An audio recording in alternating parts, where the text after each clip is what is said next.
Welcome to Midwest Paranormal Presents Paranormal Soup. I'm your host, Jason Bland, and tonight we have guest Lionel Friedberg. He's the author of a new book, Forever in My Veins, How a Film Led to the Mysterious World of the African Shaman.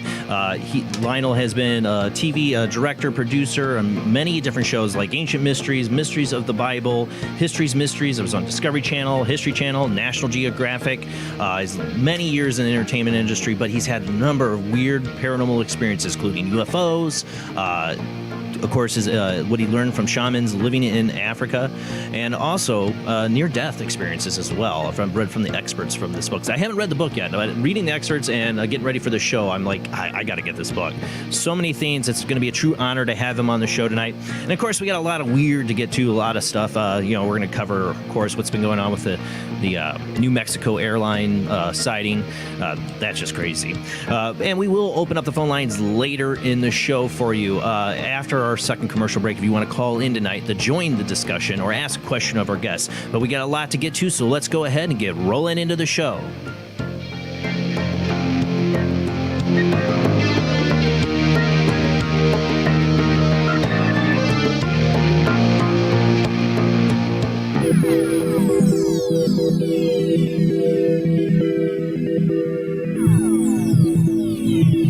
Welcome to another night of Paranormal Soup. As I said before, I'm your host, Jason Bland. Tonight's guest, Lionel Friedberg, will join us after the World Wide Web Weird, after our first commercial break. But joining us right now, as always, every Sunday night is my beautiful co-host, Jamie D. How you doing tonight, Jamie?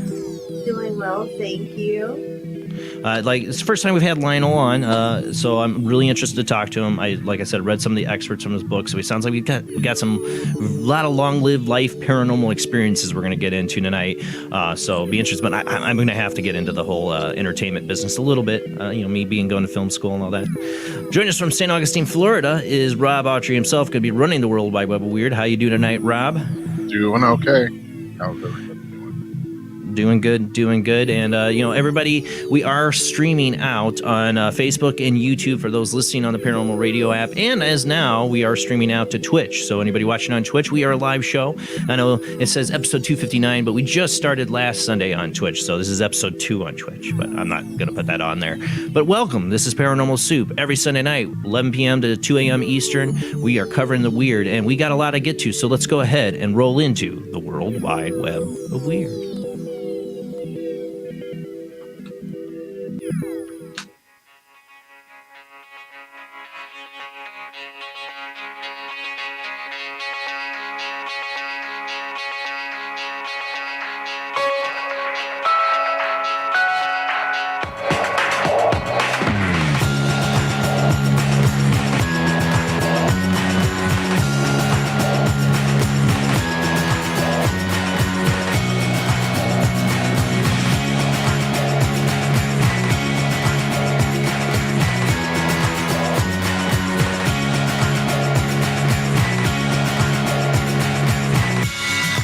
Tonight on the World Wide Web Weird, like I said, I kind of have to start off with this American Airlines UFO sighting that's been talked about all week. And now, it started out with American Airlines pilot sees cylindrical UFO, and American Airlines says, "Go ask the FBI." With the headlines. Well, people did ask the FBI, and they have come out and said, yes, they can confirm there was a weird UFO, unidentified flying object, spotted by this pilot. For those listening on the Paranormal Radio app, we are a webcast. Like I said, you can watch us on Facebook, YouTube, Twitch now. And we do show videos, photos, or just sometimes talk about. I try to narrate the best as possible. We do have some videos tonight, but this is just no photos. This is an eyewitness account. American Airlines Flight 292 was en route from Cincinnati to Phoenix on Sunday afternoon when it came into contact with a mysterious object at approximately 37,000 feet over northeastern New Mexico. Radio interceptor Stephen Douglas captured the Flight 292's transmission on the Albuquerque Center frequency, and I think it was 127.850 megahertz to 134.75 megahertz for those people that are into that. In the transmission, which you can hear below, the American Airlines, which I'm not gonna play it because it runs ads and stuff. But this is what happens. They say, "Do you have any targets up here? We just had something go right over the top of us. I hate to say this, but it looked like a long cylindrical object. It almost looked like a cruise missile type of thing, moving really fast over the top of us." Like I said, it's the most scariest thing I want to see UFO, but I do not want to see it while I'm on a plane, especially if it looks like a missile. And maybe it was, I don't know. Albuquerque Center didn't respond to the pilot's report because local air traffic interfered. Douglas wrote on his blog, "Deep Black Horizon, American Airlines Flight 292 safely landed in Phoenix shortly after the encounter. Following a debrief with our flight crew and additional information we received, we can confirm this radio transmission was from American Airlines Flight 292 on February 21st. TMZ reached out to the FBI spokesman Frank Fisher and said the Bureau is aware of the reported incident. While our policy is to neither confirm nor to deny investigations, the FBI works continuously with our federal, state, local, and tribal partners to share intelligence and protect the public." Okay, so, they admit it, but they're not going to talk about it. But, everything's fine. Nothing to see here. Move along. Federal Aviation Administration, FAA, also released a short statement. A pilot reported seeing an object over New Mexico shortly after noon, local time, on Sunday, February 21st. FAA air traffic controllers did not see any object on the area on their radar scopes. The war zone points out New Mexico is indeed home to the White Sands Missile Range, the sprawling stretch of desert where the U.S. military has long tested everything from nuclear weapons to V-2 rockets. The site is actually the birthplace of America's first space program, blah, blah, blah. We know all this. But White Sands is approximately 400 miles away from the site on Sunday's encounter west of Clayton, New Mexico, and is unlikely a weapon like a cruise missile would have gone off the reservation during the test. Yeah, I doubt that. But was it a military drone, or a drone, not of our military liking, but from another military that's been flying over? The war zone has dispelled the speculation the American Airlines pilot may have seen a Learjet 60 that flew over Flight 292. One major issue with this theory was that it occurred about 9 minutes before the radio call was supposedly made. In addition, the Learjet was traveling 5,000 feet above the Airbus and passed in front of it at an angle about 8 miles in the distance, not right over them, I don't know. This is getting interesting. More of these sightings, especially when pilots are calling them in. There's more to this article. I got this off of Yahoo News. I know Popular Mechanics did a whole exclusive article on it because I think they're one of, besides TMZ, I think Popular Mechanics had a reporter call and get the FBI confirm the report as well. But I love how they can just say, "Oh yeah, well, we can confirm it, but nothing else to see here." Looks pretty intensely bright. Well, that's not it. I'm sure that's just a photo of a UFO. Okay. I don't think they got any pictures. They've been awesome. But I think the pilot's concern at the time is like, "Oh my God, we might die," It sounded like it has a job. Yeah, that poor pilot. And the only reason we know about this is because of some ham radio guy out there listening. Otherwise we wouldn't have known about it. Yeah, I have a friend who's a commercial pilot, and I ask him, like, of course, all the time. I ask him, and he's like, "Yeah, I can't talk about that." Yep. Yeah. I like to keep my job. Yeah. So exactly. yeah, no. All right, let's move on. All right. Of course, this has been in the news. I was going to play the audio from it, but I have to get past the stuff. But I don't know if anybody's listened to the Sounds of Mars. It's like it's Yeah, it's like I The could play it for wind. you, but you're going to be highly disappointed. But it is cool. I'm like an audio guy. It is really cool. NASA's Perseverance rover has recorded the first audio clips captured on the surface of Mars, beaming back to Earth guttural sounds. They're guttural of a wind gusting on the red planet. It sounds a lot more rich in sound than it actually is. The first of its kind audio was released Monday, along with extraordinary new video footage of the rover as descended and landed last Thursday. The images are among the most sophisticated yet taken on Mars and offer never before seen views of the rover. Thomas Zabrikson, I'm probably butchered that, Associate Administrator for NASA Science Mission Directorate, said the new images and audio are the closest you can get to landing on Mars without putting on a pressure suit.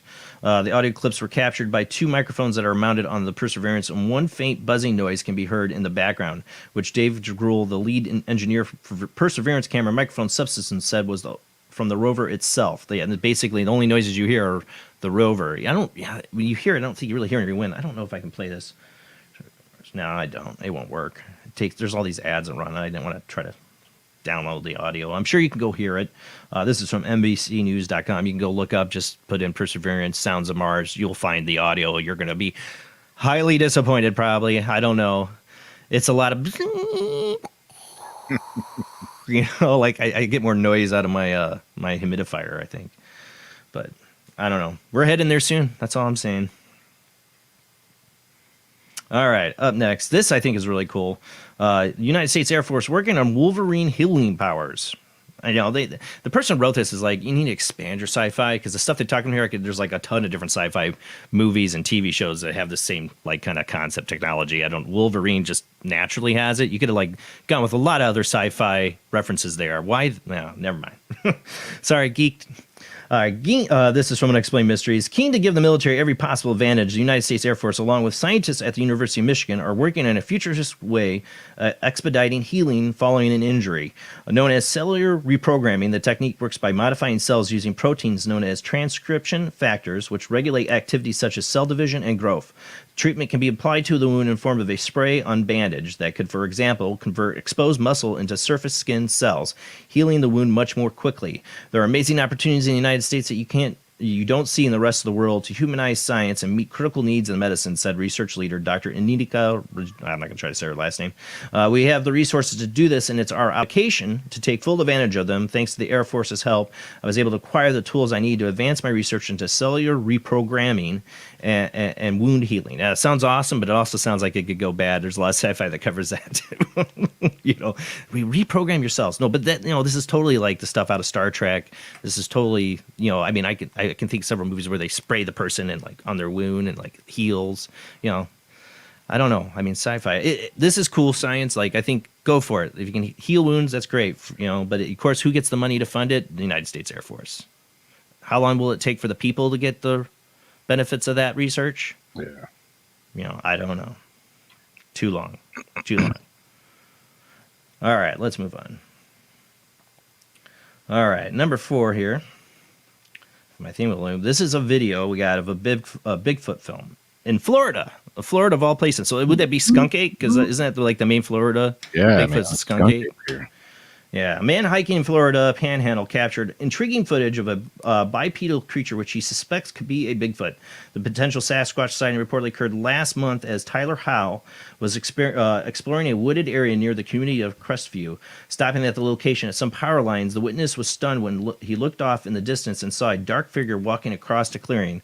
Although Howe managed to capture some footage of the sighting, which can be seen, we'll show in a second, it is unfortunately fairly typical of most potential Sasquatch videos as the nature of the creature's clip is incredibly difficult to discern. You basically see a very little dot. I zoom in on it about 3 times more, and it still looks like crap.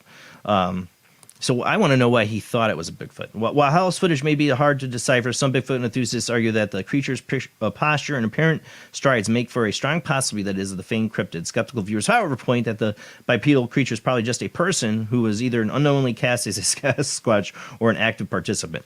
Yeah, that's the possibilities. Go ahead and play it. Does that go full screen? Nope, didn't. It won't. It's all right. I zoom in on it anyways.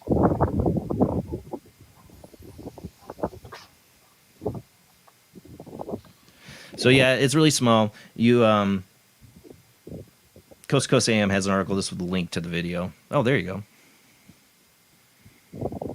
But I zoom in on it, you'll see it's just like a little black dot back there. So I do a zoom in first. Here, we'll take a look at it. So I can get any better. Here's a little bit closer. I think they visited Miley's taco truck. It's a skunk ape. Dude, And then I do one more zoom in, and then it looks like it's so bad. It looks like Mr. Hanky. Mr. Hanky, the Christmas poo. That's what it looks like. It just looks like Mr. Hanky, the Christmas poo, walking by. It's just a blur. It's just all you can do with a video. So I mean, who's to say? I mean, That's I don't know. a man walking. That's a human walking. Well, the only way I really would know is if somebody did some, like, look at whether those logs are down there. It looks like there's trees down the line. If somebody could do some size comparisons in the video, that's about the only way maybe to know.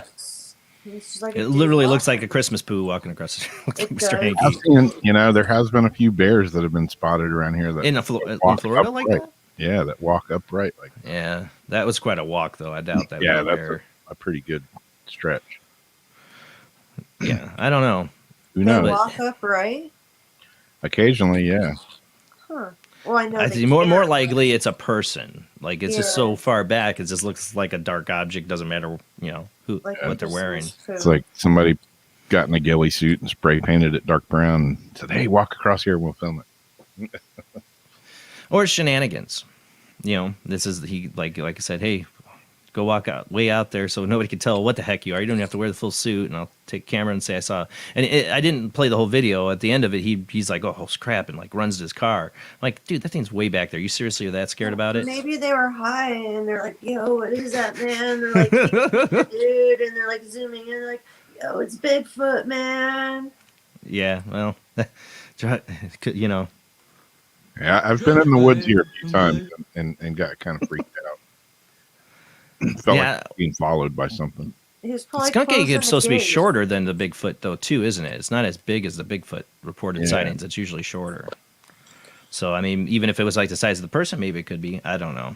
But wait, run up there, man. Sacrifice yourself. Get it closer. Zoom in. Do something. It's way back there. Why do you think it was a Bigfoot? I want to know why he thought it was a Bigfoot. Because, I mean, his eyes couldn't tell him it was a Bigfoot.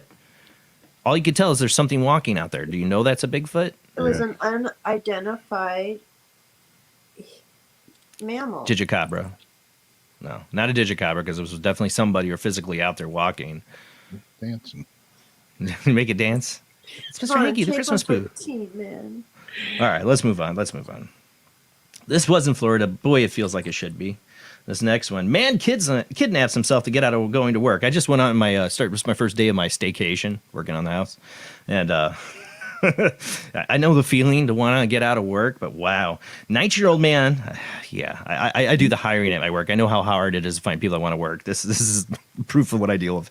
19-year-old man from Arizona recently came up with a completely ridiculous plan to get the day off of work. Usually when someone decides that they really can't be bothered going to work, they'll simply phone in sick, and it's really easy to do now with COVID. But for what, I'm like, people say, I don't feel good. I'm like, you're staying home.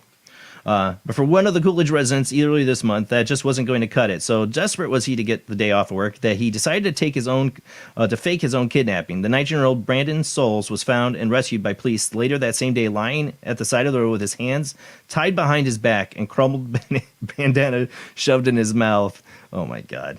He told officers that he'd been hit over the head by two masked men, driven to the spot next to the highway, unceremoniously dumped at the roadside. An investigation, however, quickly revealed that this was false. There had been no kidnapping, and when confronted about it, Souls didn't take long to fess up that he had fabricated the whole thing. First, the subject informed the police that the two masked men kidnapped him, struck him in the head, and took him to a vehicle before leaving him in the area where he was found, the police wrote.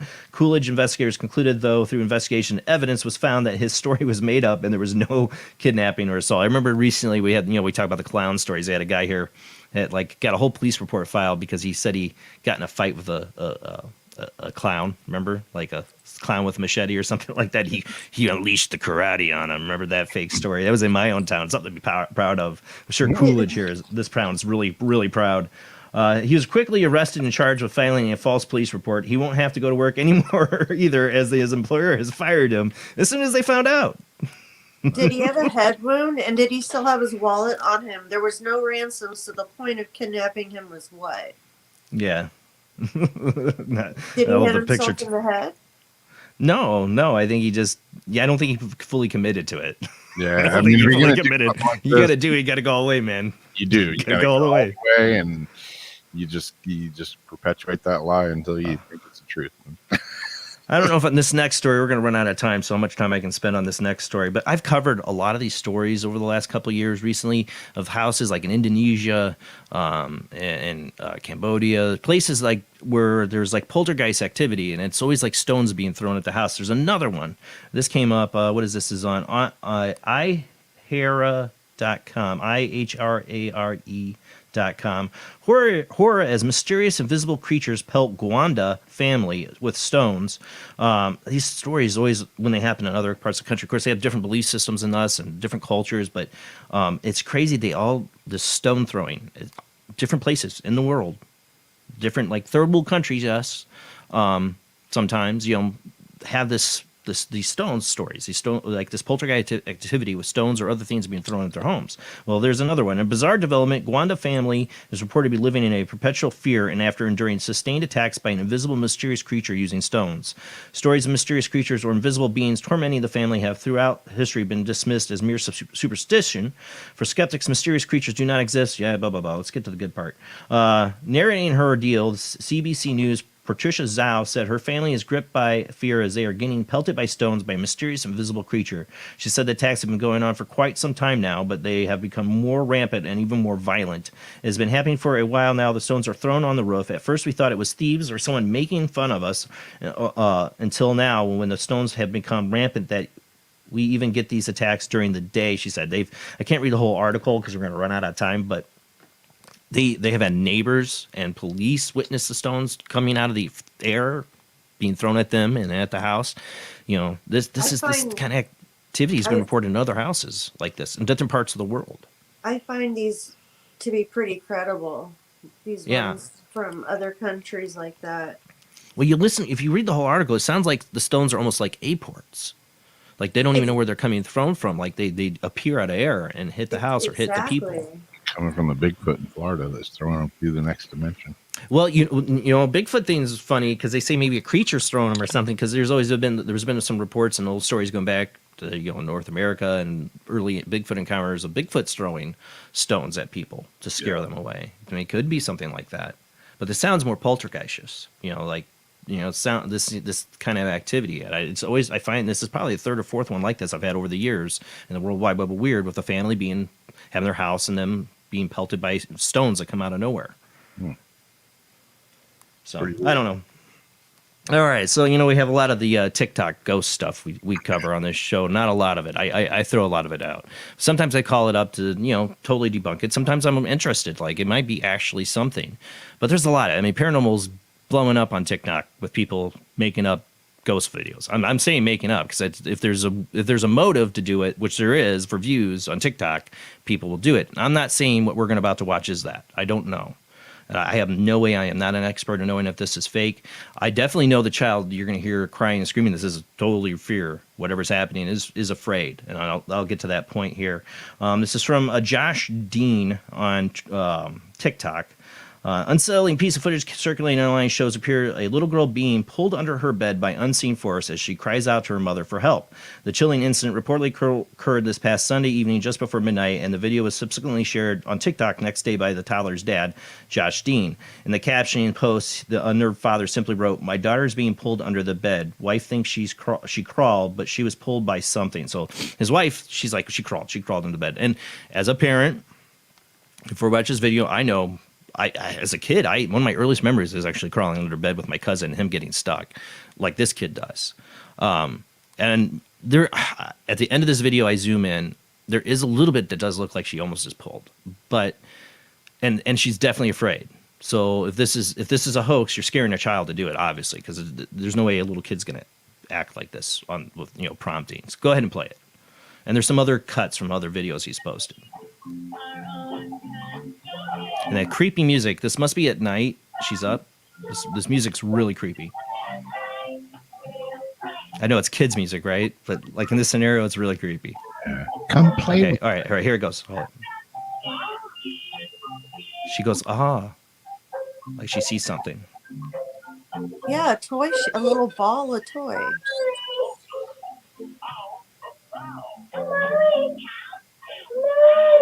It's really hard to see, but I do a zoom in later. And then the mom comes in and flips up the bed. Now, of course, ghost people are like, oh, you see like an orb shoot by in one of these frames. Yeah. Well, she's under the bed. So there wasn't a toy. Yeah, I was thinking she's like, mine for a toy. All right, here's another one. Must have been during the day. Now, they say there's an EVP in this. I'm not going to try to catch it because there's a TV. I think it's on, possibly. But it say it says lay down. So I don't know. We're running out of time here. But I want to get to the zoom in of it really quick. We're going to run out of time before I get to my point. Let's get the zoom in really quick because I want to get my point in here really quick on this. See if you can fast forward. All right, here's a zoom in of what everybody is arguing about. If this is she's crawling under the bed or being, she's definitely started out crawling. I will give them that. But it does see your legs do move there, but then it seems right there. You see the last part, like she's being pulled. I don't know. My point about this is I don't know if this is real or not. If it's real or if it's not real, if it's a hoax, people need to stop doing that. Don't use your children because whatever's going on with the child, she's scared. So I don't know. If it's a hoax, I don't know. But if it's real, which it could be, I really do think it could be, stop posting the videos to TikTok, go get help because your child's terrified. As somebody who, as a child, was tormented by some ghosts at times, do something about it. I know there's no Ghostbusters, but call a paranormal team, like a respected one, looking at getting rid of what's ever there or moving. But your child's really afraid. I don't care about your TikTok views. Don't exploit as a paranormal investigator. Yeah, that's number one concern right there is like, and there's a video Jamie said on his TikTok of his child being scratched. All not good things. And you don't want your child to go through that. It's not, maybe that's why he's doing it. He's posting up like, listen, this is real. Help me. I don't know him. I don't know what his intents are, but I hope it's for that and not for views. Because when your daughter's being attacked like that, if that's real, you need to do something. He's got several pay accounts for donations. He's got a GoFundMe, and his nickname is Sneaky Dan or Sneaky Dave. I mean, it could all be just part of something else, and then he has something paranormal happen. He's reaching out. I can buy that, but if whatever the case is, this child is definitely afraid, and that's when I speak up about these things. Like, do something. If it's a hoax, stop this crap right now. If it's real, get some help. And his views have gone up like triple since he started posting. Yeah, I've seen a lot of comments. We're running late here though. We got to get going into commercial break. Our guest tonight, Lionel Friedberg. He's the author of Forever in My Veins: How Film Led to the Mysterious World of the African Shaman. We got him waiting in the waiting room. He'll be joining us after this short commercial break.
Join us every Wednesday night at midnight Eastern Standard Time for Weird Wednesday, the live stream, with your hosts Jamie, the Living Dead Girl, and Rob, the Phantom, where we'll talk about all things paranormal, including zodiac, astrology, tarot card and oracle card readings, live ghost boxing and spirit communication, where we'll do Voices from Beyond, the Cold Case Files.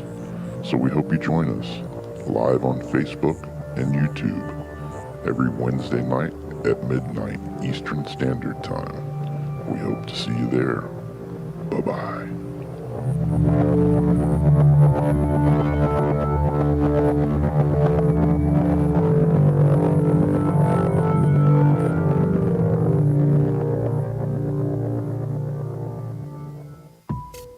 Since 1948, Fate magazine has brought you reports of the strange and unknown, all of them true.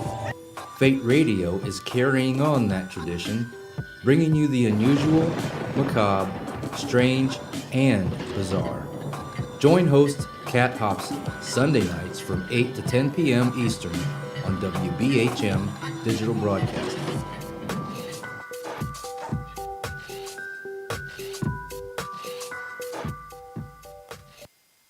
Of the second kind, physical evidence of a UFO.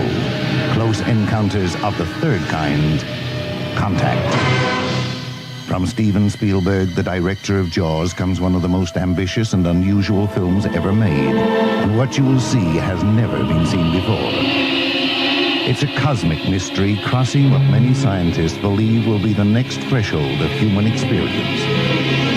It's called Close Encounters of the Third Kind. It begins in an Indiana town and leads to one inescapable conclusion. We are not alone.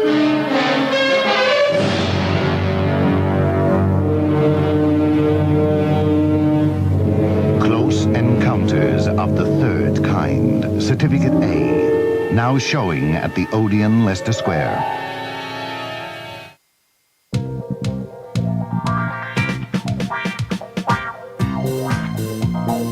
The night is alive. Join us and take a walk on the weird side when you tune in to The Kingdom of Nye, hosted by Heather Wade, the finest in late night talk. Listen live free weeknights starting at 9 p.m. Pacific time at thekingdomofnye.com, talkstreamlive.com, and the Paranormal Radio app.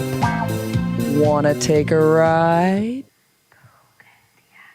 The international chart-topping Haunted Horror of Haverfordwest has been described as terrifyingly real, a must-read, shocking and chilling brilliance, genuinely worrying, utterly frightening.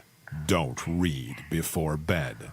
Described as one of the spookiest writers out there, best-selling author G.L. Davies presents Haunted Horror of Haverfordwest, the true paranormal account that is shocking the world. Dare you enter? Dare you read? Haunted Horror of Haverfordwest is available on Amazon, Barnes & Noble, Kindle, and wherever books are sold. Pray you never have to live there. Do you like rock and roll? Do you enjoy a good story? Wish You Were Here, A Rock Fantasy, is a book inspired by Badfinger. It will not only entertain you, but intrigue you. What is it about? Well, Thomas is searching for his bandmate and friend in heaven, and in spirit has helped pen this story. He meets an old friend and famous new ones on his afterlife voyage.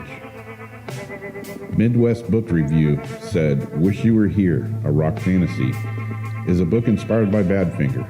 It's a quirky story by Joyce S. Isaacson and is unique, original, and deftly crafted metaphysical novel that showcases the author's genuine flair for character and narrative-driven entertainment that is simply riveting from first page to last. Wish You Were Here, A Rock Fantasy is now available on pennantpublication.com, amazon.com in paperback and hardcover, and also on Kindle Unlimited. So check it out now. Wish You Were Here, A Rock Fantasy. Switch to DCS ranging. 240, nominal to profile. We're in the pipe. 5 by 5.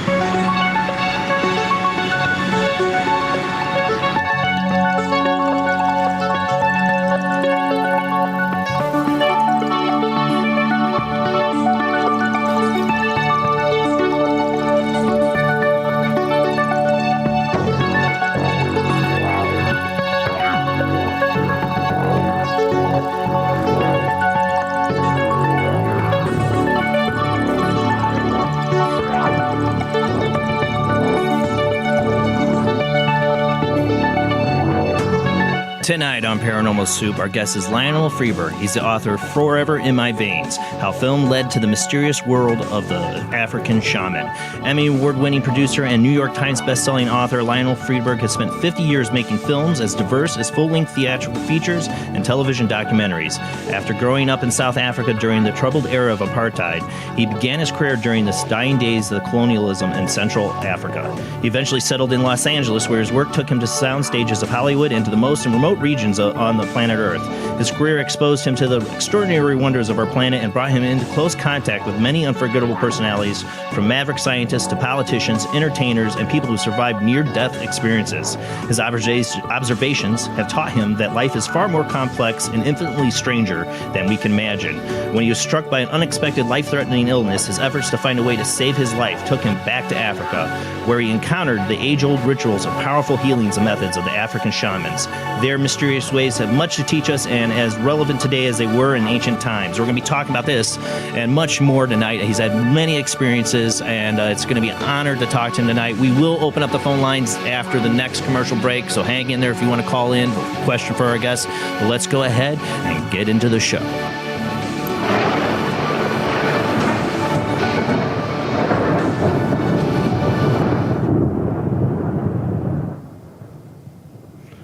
All right, let's make sure we get our guest on here. How you doing tonight, Lionel? Hey, Jason. Hi, good to meet you. It's great to be with you guys. And am I saying your last name right, Friedberg? Friedberg is exactly correct. Thank you. Yeah. Oh, good. I want to make sure I got it right. We didn't get to talk beforehand the show, and you look great. Your stream is great. No sound test needed at all, obviously.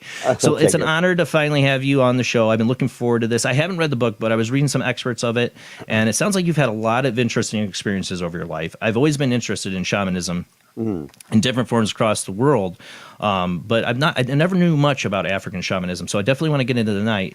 But let's kind of start about who you are, how you got into the TV and film industry, first of all, because I went to film school in Columbia College. I wanted to get into film, and I didn't, but it's something I'm a huge film buff, Siskel and Ebert kind of person. Like, I actually met Siskel and Ebert both. I'm that kind of critic when I watch films. My family can't stand it, so I'd love to hear how you got into the entertainment industry. Well, it goes back quite a long time. When I was an only child growing up in South Africa, as you said. And we were very privileged in our white society. We all had servants. We all had nannies taking care of us. And, I experimented with all kinds of things, but the most influential element about my early years was my mother particularly loved the movies, and she would drag me to see every film that she went to see at the local theater in the small town where we lived, just to the east of Johannesburg, like 20 miles away. That's where the big international airport is today. And so I fell in love with the movies when I was like 5 years old. And I had always wanted to make movies. There was something in my blood that said, this is what you need to do. This is what you've got to do. You've got to make things that are shown up on a big screen like that, and that was my dream. And this dream was nurtured over the years, and I always wanted to come and live in LA, which is where I live now, and work on big Hollywood movies. But it started when I was about 7 years old. I was given a film camera. Those were long before the days of video or digital, of course. And so a cousin of mine, he said to me one day, he said, well, what do you want to do with your life one day? And I said, I want to make movies. He said, oh, yeah? And he got up from the table and he went to the back of his house. We were there on a Sunday visit, and he came back carrying this little movie camera. And he put that down on the table in front of me. He said, there, go make movies. I couldn't believe it. It was like manna from heaven. And I thought, oh, my God, So I saved up my pocket money. I was, given a tiny bit of change every week. And I saved up my money to buy film, 8mm film. And so I started making movies for my buddies, for my friends, for the school, the debating societies, sporting events, birthday parties, all that kind of thing. So I started making movies when I was about 10 years old. And it stayed with me. And then around about 1960, I had just finished my high school years. I'd finished my education. And my parents decided to leave South Africa. My father was originally from Northern Europe, a country called Latvia. And he found the apartheid system absolutely obnoxious.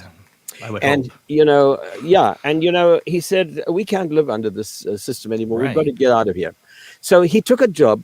He learned a trade when he was a very young man living in Northern Europe as a watchmaker, the days when watches worked with mechanical springs and coils and stuff, My great-grandfather did that. He did? Yeah. My dad was always buried in this little micro world with all these smells of, weird benzene and cleaning fluids, always tinkering around with these little things. That was his life. He was amazing. And it was another universe that he went into in this micro world. Anyway, he got a job at a store, a jewelry store, way to the north of South Africa where we lived, in a place called Northern Rhodesia. Now, this is colonial times. So Northern Rhodesia at that time was a British colony, and it sat slap bang on the southern border of the Belgian Congo. And the Belgian Congo had just been given its independence by Belgium. Civil war broke out over there, but Northern Rhodesia was peaceful. And my folks decided, civil war or not, on the other side of the border, let's go. We've got to get out of South Africa. Yeah. So, they went up there, and I insisted on going with them. And the reason for that was I had this little camera, and I mean, talk about being naive. I wanted to make my own little movies about, Tarzan and the African Queen and King Solomon's Mines and all those great movies that I'd seen at the theater, with my mum. Right. And so I went up, and my mother said, "Are you out of your cotton picking mind? You stay here. You go to university, you get yourself an education, you get yourself a degree, you get yourself a life." And I said, "I'm not, I'm coming with you." And I did. So I followed them up to Northern Rhodesia. And when I arrived there, I was horrified because, there was no film industry. There were no opportunities. And from horizon to horizon around the small little town was just jungle, bush. And I thought, what have I done with my life? What am I going to do up here?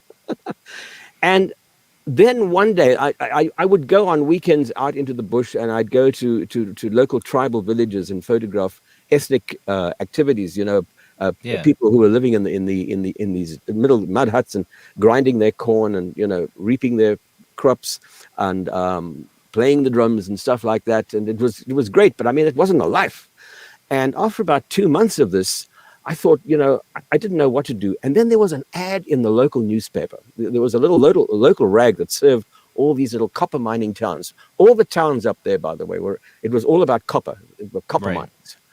And in there was an ad looking for staff for a new television station that was opening up. Now, this was the first television station in Central Africa. The station was owned by a British company, and they were starting to build the station. And when I saw this ad, I thought, oh my God, that's what I've got to do. I've got to get a job there. So I went for an interview. I knocked on the door, and I said, I don't care what I do. I'll sweep the floors. I'll make your coffee. I'll do whatever you want. You've got to give me a job. And you know what? They gave me a job in the props department, taking care of props that were used for live advertising shows. And I'm talking about the local supermarket had a special on cornflakes, and the presenter would say, "This is only $3.25 this week." This is like 1960 or you're talking about 1961. Yeah, 1961. 1961. Yeah. So these little advertising shows were called ad mags, advertising magazines, and it was my job to take care of the props for those shows. And after about 3 months of that, I went along to the station manager and I said, "Listen, you've got to put me behind one of those studio cameras. I can't do this. I've got to get behind one of those cameras." And he said, "Oh, really? Let's try you out."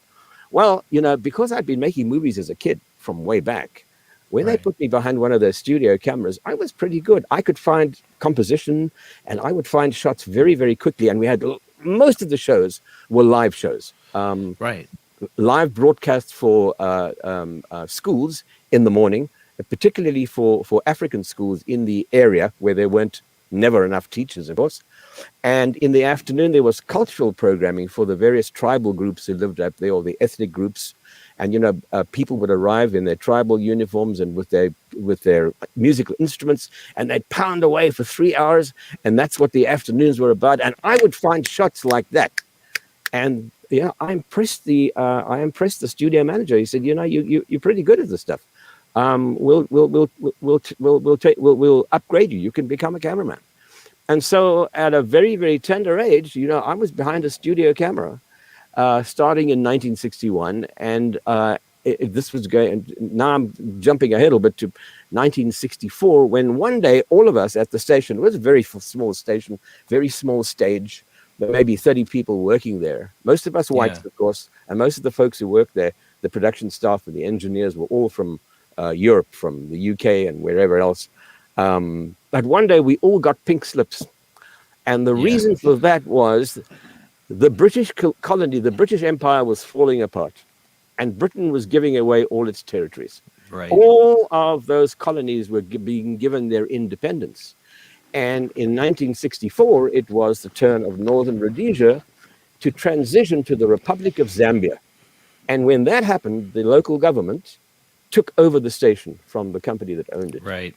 And then they said, all of you guys, all of you white people who work here, thank you very much. You've done a great job, but bye-bye. You got to leave.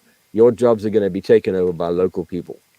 Well, we all understood this. It was inevitable, and it made perfect sense. But my dilemma was, what was I going to do with my life? And so the book that I wrote, really the through line of the book, is about how I found out what I should do with my life following that incident. Because I went home that night from the station, and I was really very distraught about this. And the next morning, we had a young guy, not much older than me, who worked for us, as a sort of servant at home. And I said to him, David, I said, I've been fired. And he said, oh, no, that's terrible. I said, yeah. And I don't know what to do. I don't want to go back to South Africa. And I have no idea what I'm going to do. And he could really see that I was, in a quandary about this. And he said, let me think about this. And maybe I can find someone to help you. Well, I mean, what could he do? Who did he know could help me? But anyway, I trusted the guy implicitly. He and I were very good buddies. We used to often go out into the bush together with my camera, and he'd help me. He'd be the translator, and we'd photograph stuff. And 2 days later, he came back and he said, I have found someone who will help you to find a way for the rest of your life, what you should do. And I said, like who? And he said, just trust me. She's a doctor. I said, oh, what? She's a doctor. I said, okay, fine. So comes the appointed day. There we were, David and I, and my little used VW Beetle, trundling through the bush on this dirt road to this little village. And on the outskirts of this village was a single hut. And he knocked on the door of this hut, and he said, this is the place. He knocked on the door, and this ancient, old, withered up, wrinkled up woman, she was a member of the Bemba ethnic group, spoke no English at all. She arrived, she opened the door, and she very politely asked us inside her little mud hut. And I had no idea what to expect. I had no idea what any of this was about, but I trusted David implicitly, And she asked us to sit on the floor, and there was a grass mat on the floor, and on this grass mat was a little animal skin bag. And she shook the bag like this, made a sort of cluttering sound. And she said to David, to me, but through David, to tell him to say his name into that bag and then to blow into it. And that's what I did. And then she turned the bag upside down. And what fell out onto the grass mat were a bunch of little tiny bones, small bones, like the size of chicken bones. Now, this is the interesting modality, the paradigm of the African healing system. All these shamans. She was a shaman, obviously. Yeah. The way they go about their business is everything that they tell their client or their patient or whoever comes to consult with them is always messages that are given to them from the ancestors. It's all about the ancestors. It's ancestral worship. It's very common. Well, it's respect for the ancestors, and it's contact with the ancestors. You don't really worship them as such, but you have contact with the ancestors, and the ancestors guide you in your life. And these people totally believe in that. And so what was going on was, the bones, when they fell on the mat, the idea is that my ancestors influence the way the bones fall, and her ancestors tell her what the bones mean. by the way they have fallen on the mat. That's Upside down, left to right, pointing upwards, whatever. Now there's, we're talking about a crocodile bone, a bone from a hyena, a bone from an antelope, and various other bones, and then little bits and pieces that she added herself. And the very first thing she did, she peered down, and this poor woman was like half blind. And she peered down at the bones like this, and she suddenly pulled back and she said, "Oh!" And she shut her eyes up. And I got a shock. So did David. And she said, "What are these bright lights in my face? I can't see anything. I can't see anything." And David says to me, and she garbled something to him. And David said to me, "She wants to know what these big lights are that are shining in her eyes. This is your work. What do you do?" Well, guess what? She'd seen the lights in the television station. Yeah. When I heard that, I said to myself, you better listen really carefully to what this old lady has to say to you, because this is not BS. She's seeing stuff in the way those bones have fallen, and you better listen really good, because I'm sure that this is all genuine stuff. And all she did for the next hour was, there was this endless barrage of information pouring forth from her. David was trying his best to keep up with her and translating for me, and she just made prediction after prediction after prediction. She prophesied everything that came true over the next 60 years. She basically laid out my life that afternoon in her little hut in Africa. And she told me, I would go. I mean, listen, this woman had probably never been more than 10 miles away from this place. That she stayed where she was born. And Zambia is a landlocked country. She'd never seen the ocean in her life. I don't even know if she knew what the ocean was. But one of the first things she said to me was, "He will cross the big water." That's the terminology she used. "He will cross the big water to another place." And she pointed in the northerly direction. She pointed to the north. "He will go to another place far away, where there will be more lights and very famous people, and that's where he will one day work. That's what he must do. He must work towards that end." And I had no idea what any of this meant. And this is David is telling me all these things, and she also tells me a whole bunch of other things. Like, I'll just give you a few examples. That one day my life will almost be in danger by a great beast. That I will. That's not what you want to hear. No, I mean, it sounds like it's scary stuff, and I had no idea what to make of any of this. But she was completely genuine and very serious. There will be a great beast. I will almost lose my life to this beast. I will one day go to a world where there's no color. It's a white world. There is only white, no color in this world at all, as part of his work. She predicts these things. Yeah. And one of the most strange things that she says to him was, he will one day, because of his work, he will meet a man who knew the most evil man who has ever lived. And I mean, what does that mean to me? Absolutely nothing, right? All of this only made sense when these events eventually came to pass. Right. Like, for example, I did return back to South Africa because I couldn't stay in Zambia. There was nothing to do. So there was a film industry in South Africa. I went there, I worked there for a couple of years, and then I emigrated to Canada with the intention of eventually coming to the States, of course.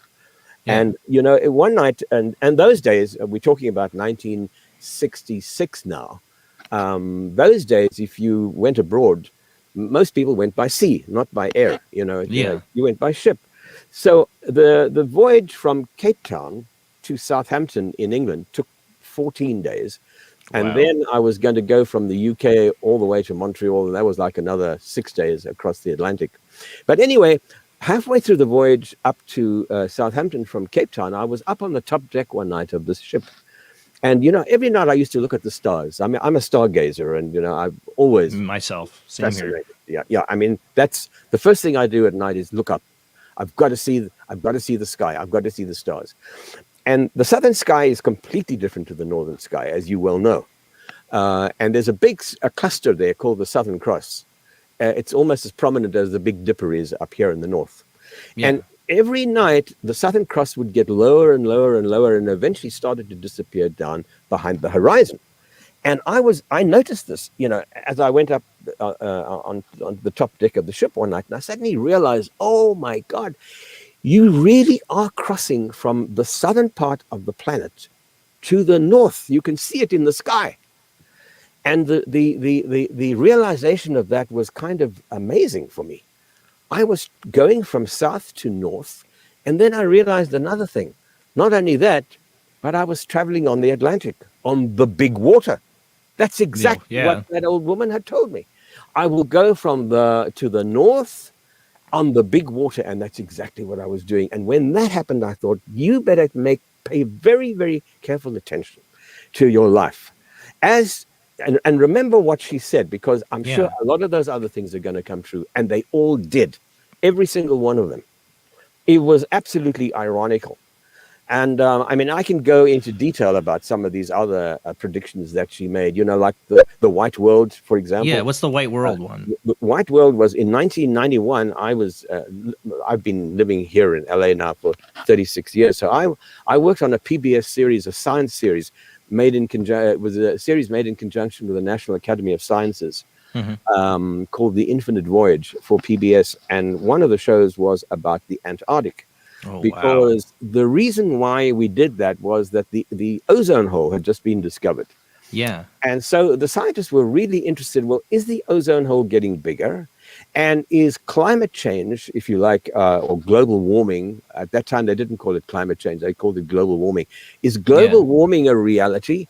And if so, where can you find out if this is actually taking place? Well, the best place to go is the Antarctic, because there's no urbanization there. There are no cities there. There are no people down there. It's pristine natural areas. And it's a very, very good place to stick a thermometer into Mother Earth and take her temperature and see what's going on. You can see the impact of acidification, the acidification of the ocean. You can see whether the marine life is being affected by climate change. You can see whether the glaciers are actually melting or not as a result of increasing temperatures. You can measure the ozone, and on and on and on. So that's what that show was all about. And it was Christmas Eve in 1991, and the captain, he was a Norwegian guy. It was an American ship, research ship, and the crew were all from Norway. With a bunch of American scientists, my crew, and some other photographers as well. And at midnight, the captain stopped the ship. Now, you don't stop dead, because remember, the sea there is covered in pack ice. And if you stop, you'll freeze. You freeze, yeah. So the props keep turning, but they feather the props, so there's no bite. So the ship is stationary. But you keep the propellers going. And he said, all right, we'll stop the ship tonight and we'll party. And so that's what was going on the ship. But I decided to go up on deck. I always keep copious notes. I write everything down, everything. And at about midnight, I went up to the top deck of the ship. And because it was so far south and it was December, it was perpetual daylight. There was no night. Right. It was like a twilight for 1 hour. And it was an eerie sensation feeling to be up there. It wasn't all that cold. But anyway, I put on my pocket jacket and I went up there and I sat on the deck and I started writing down. And I was trying to describe the world that as I saw it around me, which I wanted to use in the narration for the film later on. And it was difficult to describe this world. And the only thing I could think of was it was like being inside a translucent white egg, because the ocean was covered in ice, white. Right. And you couldn't see where the oceans met the horizon because the sky was white, and was like being inside a white translucent egg. And I said that I'm in a completely white world. There's no color here at all, other than the red hull of the ship. Other than that, there's no color. And it hit me again. Wow. Right there, what she saw. She saw that. She saw that. And, this was decades after she predicted that. Yeah. So, what I do in the book is describe a number of these other incidents that this old lady had predicted. And you know what really makes me very, very sad today is that I didn't even know her name. I never even learned the poor old woman's name, and she must have been pretty old at the time. But I would have loved to have known her name and who she was. But my goodness, she had such an impact on my life because she read my life to me in the bones that day. And I'm going to give you one other example of, Yeah. of one of the things that she said to me, which was like really weird. When she said to me, you will meet a man who knew the most evil man who ever lived. Yeah, well, right. Oh my God, what on earth does that mean? So we're going to now go back to the year 1984. And I'm still living in South Africa. This is the year before we made we came over to the States, to LA. And I was doing a series of documentaries on the history of South African Airways, which was a really interesting subject to make a film about, because it went back to the early 30s. I mean, those were pioneering days in Africa. There were no airfields. There were no, radio communications. There was nothing. And yet, this airline started back in the early 30s. And so the airline started then. And I wanted to tell the story of when the airline imported its very first large airliners. Up until that point, the aircraft they used seated about 5 or 6 people. But they bought from a German company called Junkers, Junkers, very famous German aircraft building company, I think based in Bremen. They were, and they ordered 3 airliners from that company, which sat 14 passengers. That was big at the time. Right. They were the latest generation, state of the art. But how do you fly 3 airplanes all the way from Germany down to Johannesburg, down Africa, when there are no facilities, no refueling facilities, right, none of that stuff? So it's a major expedition, to plan that and to undertake that delivery flight was a huge operation. So I wanted to tell that story in the documentary. And while we were doing our research, we discovered that one of the pilots who flew one of those airplanes on its delivery flight was still alive. He was like 89 years old. And I said, oh my God, we got to find the guy and interview him and put him in the show. And we learned that he was retired in a small village outside Munich in Bavaria. But the most interesting thing that my researcher also discovered was that he was also, just like me, he was an amateur cinematographer. And he actually he did a movie about that delivery flight. Well, perfect for your film. Exactly. And I said, we got to find the footage. Does the footage exist? Right. Yes, it does. It's kept in a vault in Frankfurt. Well, I mean, this made me so excited. And, you can imagine, this is like gold. So anyway, while we were undertaking the production of this series, we eventually get to Frankfurt. I go to the lab. I choose the footage I want from this film in the lab. And now it's time to go and interview this guy. And in order to do that, we had to have the permission from the government, because the German government facilitated the interview with this man, because apparently he was a war hero. He was a decorated war hero, and he had an interesting history, which I didn't know too much about. Obviously, he must have fought for the Luftwaffe. If he flew this delivery flight, he must have been a wartime pilot. And so we had a guy come to meet us from Bonn. This is before East and West Germany combined. So the government was still based in Bonn. So we call this guy the man from Bonn. And the man from Bonn meets us in Frankfurt, and, we all prepared to go and interview this man whose name was Hans Baur, B-A-U-R. And he was going to be my interpreter. He facilitated the whole thing. He arranged it all. And so, we took the Autobahn all the way from Frankfurt down to Munich, no speed limit. It's just fabulous. You just go in a straight line. And the night before we get to this little town where this old guy was in retirement, we were in a very small hotel. And the man from Bonn inches very close to me after dinner. We'd had some dinner in this little restaurant. And he says, his English was perfect. And he said, how much do you really know about this guy that you're going to interview tomorrow? And I said, well, what else? What is there to know? And all I want to know about is this amazing delivery flight down the length of Africa. Is there anything else that's important? He said, yeah, I want you to do me a favor. Do not discuss World War II. And I said, no, I'm not. Why should I do that? That's not what the interview is about.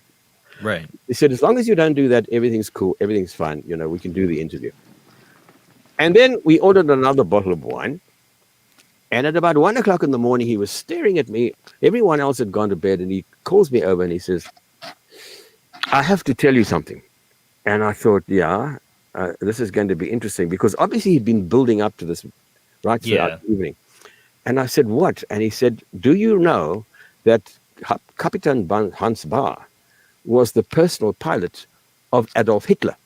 Oh, just like she said. You know, you could have blown me over with a feather. I mean, and I sobered up instantly. How do you deal with a situation like that? That kind of opportunity doesn't come along every day, as you well know. I mean, how many people like that do you interview, right? Yeah. I mean, personal pilot of Adolf Hitler, the biggest mass murderer in history. Wow. And not only that, but apparently he was very close to Hitler, I'm told by this guy. But he said, don't discuss the war. I said, I promise you, I won't. Anyway, the next day we go to this guy's house. And we're introduced to his wife opens the door. She spoke no English. We're all welcomed in. I've got a film crew there. There's a publicity crew. There's still photographers. There are people from the aviation industry there. Yeah. And we set up to do the interview in the living room of this guy's little house. And he wasn't to be seen. And then about an hour after we'd set all the lights up and got all the cables rigged and everything else, we hear clunk, clunk, clunk down the stairs. He came down the stairs using his cane. And I thought, oh, that's he must have got a war injury or something during the war, I guess, right? That's what happened. And the man from Bonn says hello to him and introduces himself. And then he brings me over. He says, Herr Friedberg, kommen Sie her, bitte. Please come here. And he introduces me to him. And you've heard about the phrase 6 degrees of separation?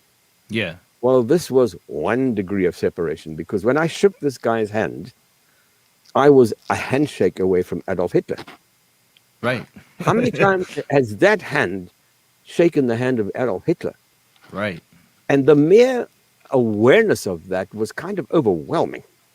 I didn't know how to process that.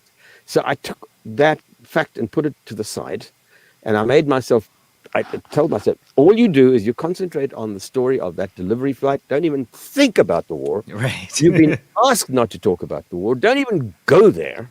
It's kind of like Pandora's box, man. You're kind of like, oh, but I want to.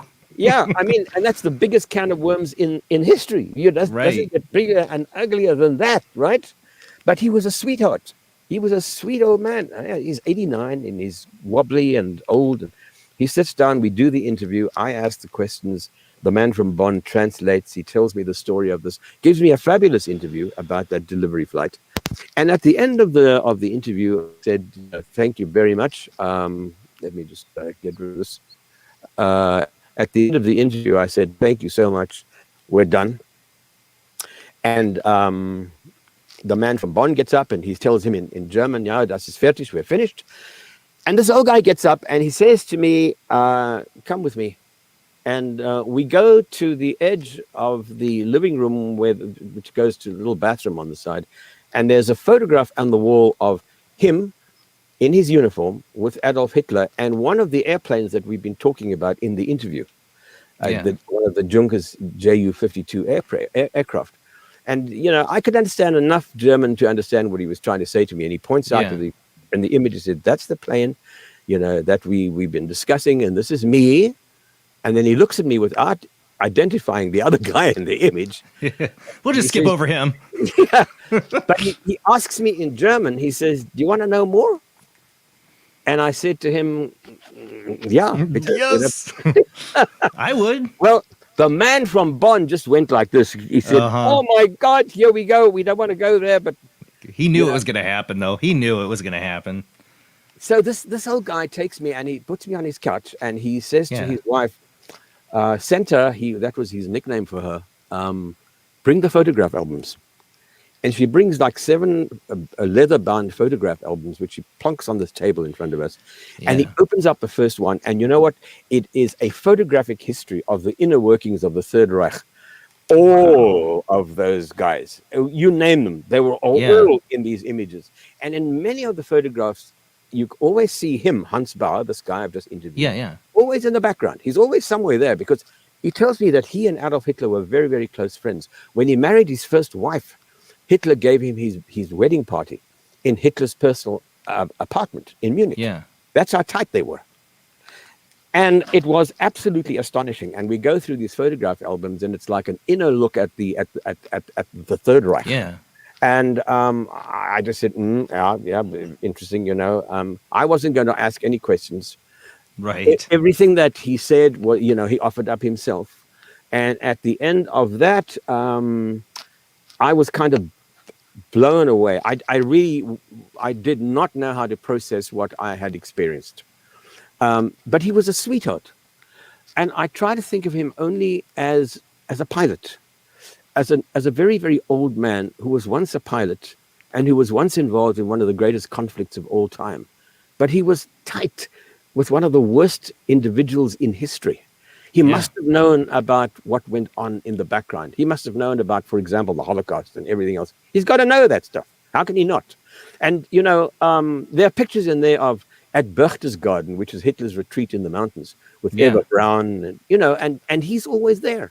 So I just try to keep any animosity or anger away out of my emotions, as hard as that was.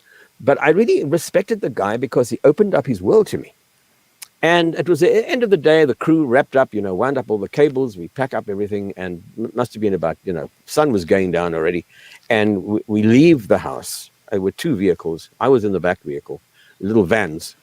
And as we drove away, he was outside the house with his wife, and he was sort of waving goodbye to us. Yeah. Like this. And, all I could see was a very, very old couple saying goodbye to their guests. Like, thanks for visiting, bye-bye.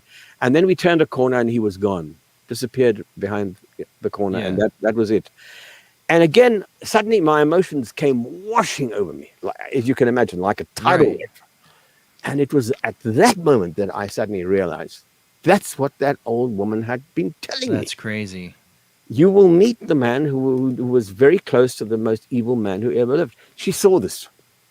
So go figure, Well, when you describe the scene of her, how she gave the reading, because most people, I've done tarot readings and I have friends who are mediums, and there's different, all kinds of ways in shamanism. I'm sure people do readings, but she's looking at these chicken bones and people are trying to think, she's seeing like something like a tea leaf reading. But the way you describe it is like she's hit with a vision. She goes back, like the first scene is the scene all white. Yeah. Like she's seeing scenes. Oh yeah, absolutely. It triggers. It's like a barcode being scanned. It's like that pattern. Yeah. Zing, she scans the barcode and suddenly she's opened up the link and is now seeing the whole video reel of your life. That's what I imagine. That's a very good way of putting it. At the end of my book, I kind of summarize it by saying, and this is after a lot of other stuff that I talk about in the book. I think that there does exist some kind of a grid, a system, a field. I don't know how to describe it or what it may be, but there's definitely some kind of field up there. Like the bumper cars at the fairground, where all these little cars with the little things sticking up. Antenna, touching the sort of chicken wire at the top where the power comes from. I think we're all connected to something like that. Yeah. And we know now, with quantum mechanics and science now knows that time, there's no such thing as fixed time.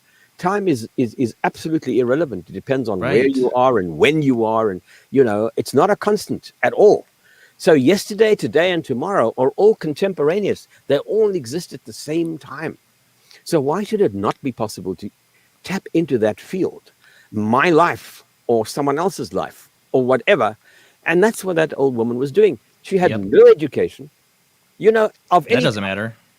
Exactly. I mean, as I said, so very, very often, some of the most knowledgeable people that I've ever met, and I've worked on tons of science shows, and science is a favorite subject of mine when it comes to documentaries.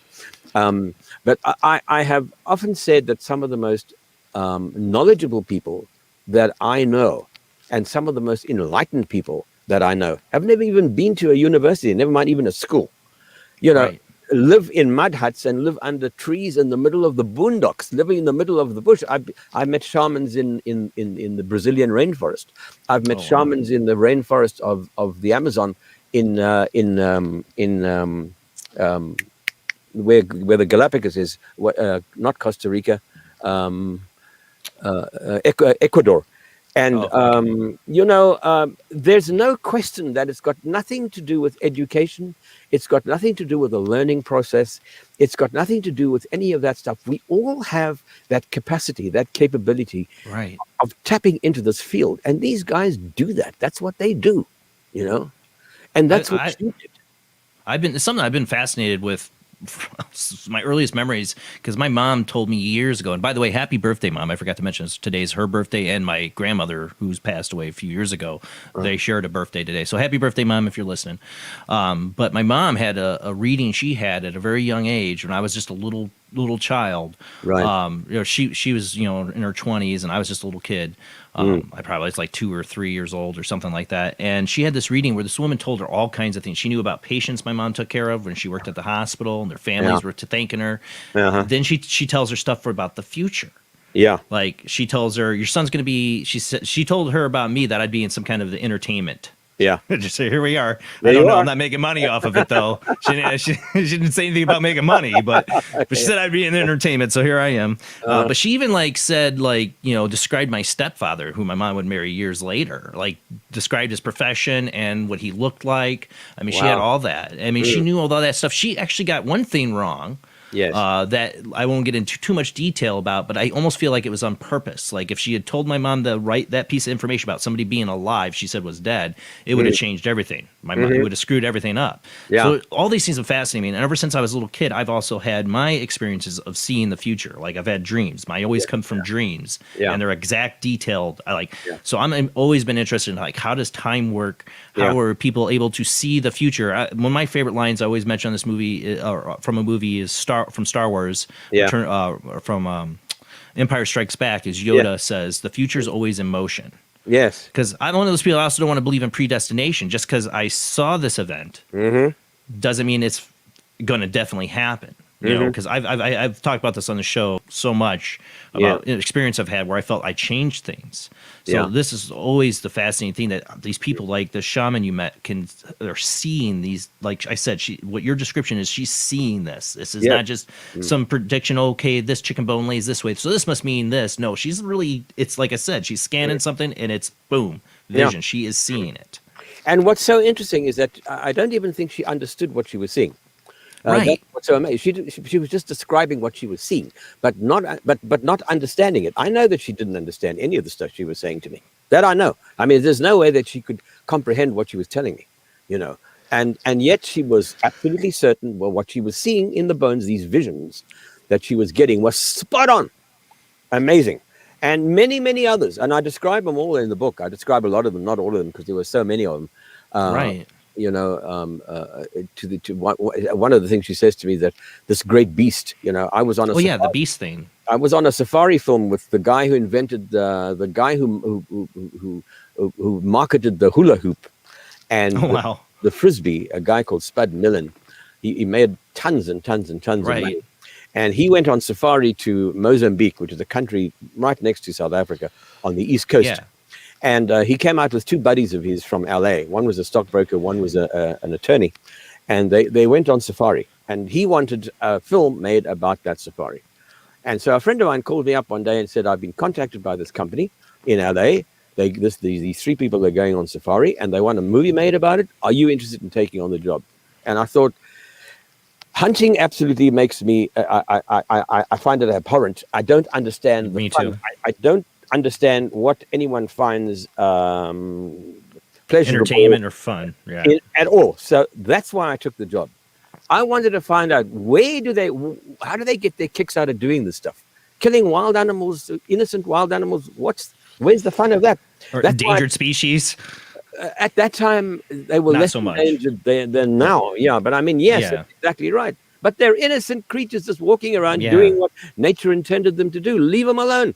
Where's the fun in going blasting the head off a giraffe? For what? Yeah. Give them a gun. I couldn't agree more. So I took this job, and one of the hunters, it was his turn one particular day to shoot an elephant. And if you know anything about elephants, they are social creatures. They're intelligent creatures. Extremely intelligent. They're pretty amazing creatures. They have there's a depth to an elephant's soul And I don't use that word unhesitatingly at all. Yeah. And by the way, I believe that everything has a soul. But elephants are extraordinary creatures. Yeah. And this one guy, it was his turn to shoot the elephant, and I got myself lined up in such a way right behind him, so that he would be in my foreground, and in the background would be the herd of elephants, and the white hunter who was leading the safari pointed out which one of those elephants he should aim for. You know, it was an old bull, Right. on the side of the herd. You know, so obviously he'd lost his high-ranking position in the herd, and so he was expendable. You know. And nobody's going to miss that one. Shoot that one. Yeah, you know, blast him to death, and you know, get your kicks out of have that. fun. Yeah, and so he shoots, but he misses, and because he missed, the entire herd panicked. Now we were upwind, so that the elephants couldn't smell us. Otherwise, they would have not stayed there. And they panicked and they ran in every direction, in every which way you can imagine. Dust flying in every direction. Except for one. She remained in the middle. Why? Because she was a female and she had a baby with her. Oh, no. Yeah, she was a cow with a little baby, and she saw this hunter with a gun, and she knew exactly what she was doing. And she knew that this guy was trying to kill one of either her or one of the other elephants, and she knew her baby might be in danger. Yep. So she decided to stampede. Oh, my She God. wanted to kill the guy, and I'm right behind him. And here's the shot in my camera, and it's running. There's film running, remember? There's film running. We're running film. And all I'm seeing in the viewfinder is this elephant coming towards me faster and faster and getting bigger and bigger in my frame. The earth is shaking like a magnitude 10 earthquake. And then this guy runs out of my shot, and I'm exposed. I'm alone. And all I hear in the background is everybody saying, "Get out of the way, get out of the way, get." I was frozen. I was frozen. Oh, my God. I couldn't move. And she must have been about 8 feet away from me. And when the hunter shot her, she was, you know, and she died right in front of me. Oh, my God. Now, that whole elephant story has another dimension to it. Right. Which I can get into if we want to go there. But anyway, she died. And I know that her soul and my soul made a connection there and then. I think she knew that I wasn't the one responsible for threatening her baby. Because when she died, she was looking straight at me. Her eyes were locked on mine. And then they glazed over, and this poor creature passed. She died. And that night, back at base camp, you know, martinis were flowing and ice was tinkling and whatever else. And the guys were having a good time talking about the day. And I went to sit on my own in a corner somewhere. And I was trying to process the day. And I suddenly realized I could have been killed today by that elephant. Yeah. She was running to kill this guy, but when he ran away, she couldn't stop herself. She would have run straight into me. I would have crushed had this guy not shot her.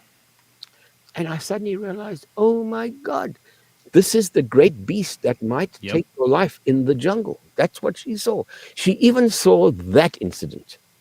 Wow. Now, I'm going to tell you something very interesting, which a lot of people think I'm absolutely crazy when I say this, but that elephant, the soul of that elephant and my soul made a connection when she died. I felt that. I implicitly felt that through every fiber of my being. And I'm going to fast forward now many, many decades. I have seen tons and tons of shamans since that incident. And we can get into that in a while. Yeah.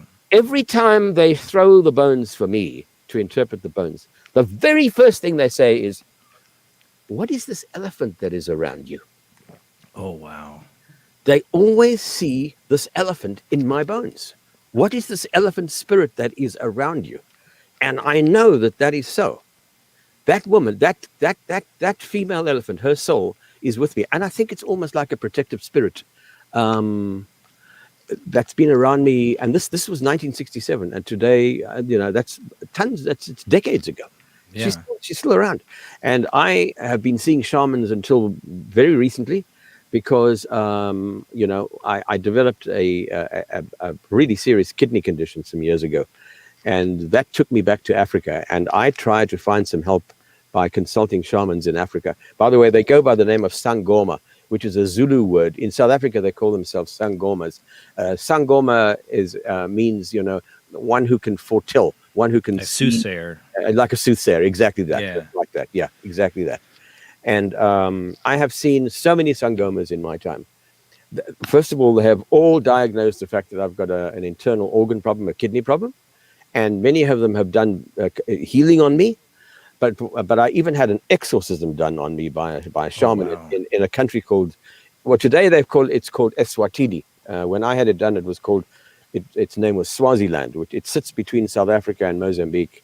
And I went to see this amazing guy. I was taken to see him, and he did a whole exorcism process on me, which was as scary as hell. I cannot even tell you how scary that was. We're almost up to commercial break, so we're definitely going to save that for after the commercial break. I'll tell you after your break, because it was really weird. Yeah, I mean, we have a lot more to talk about, and we are going to be coming up here on a commercial break in just a minute. I mean, there's your UFO experience. I read from the excerpts. I want to get into that tonight. I want to talk about the exorcism. Yes. You know, I was the whole shaman experience you had early on, though, with the first woman you encountered. Did you ever look more into like where she came from, like her tribal, like the tribe she was from, or the history? Because I find, I mean, in Africa, when we talk, I'm really into the ancient aliens theory and all that. They're finding some of these African tribes, their DNA is so different sometimes. Yes. Like it's so special. It's true, absolutely true, and I can talk about that. I can talk about an ethnographic series that I did in the 70s. Before I left the country, I did a big ethnographic series about all the tribes in Southern Africa. And I can tell you about what I found out and discovered during the making of that after the break, if you want. Yeah, definitely. I mean, I was just talking, we had, we talk about ancient aliens and stuff like that, but about UFO, how often, throughout, Africa, and then on the other side of the Atlantic, South America, UFO and abduction stories going back to ancient culture. Yes. If you look at their ancient stories, how much those could be UFO experiences. And I've always, I have a big theory that there is an underground, I know I'm going way off the shelf here, but underwater, a UFO base somewhere in that mid-Atlantic area. Of the South Atlantic Sea. Maybe on there's the tectonic plate there that runs through between Africa and South America. They could be using geothermal imagery, but the fact that both these cultures, it's interesting to compare the cultural stories between South America and Africa. The experiences that could be alien. And for somebody like you who's traveled the world and experienced different shamans from both continents, I'd be interested to hear if you've seen any similarities between their mythologies and what these shamans do on both sides of the ocean. Right. Yeah. All right. Well, we're going to go to commercial break, and we will also open up the phone lines for you to call in after the commercial break. Call in with your questions, join the conversation, but we will be right back after this short commercial break.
Into the combined effects of sensory deprivation and hallucinatory drugs. The subject of the experiment is himself, and the experiment is out of control. Ken Russell's Altered States, a film that must not be missed, is in the West End now. Altered States, Certificate X. Do you wish for more paranormal and spiritual content? The Paranormal Chronicles magazine is a free digital magazine crammed with the very best in paranormal and spiritual articles and features. No sign-up, no subscription, just free reading and knowledge for you. Read today at www.paranormalchronicles.com/magazine.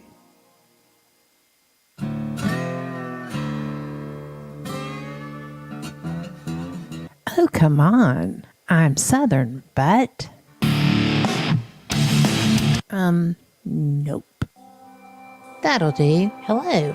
I am Kat Hobson, host of Paranormal Experience here on WBHM Digital Broadcasting out of Birmingham, Alabama. I enjoy having guests from all areas of the paranormal, from ghosts to ufology to cryptids and beyond. You'll find some of the best researchers in their fields bringing you some great information. Join me on Wednesday nights from 8 to 10 p. Eastern here on WBHM Digital Broadcasting.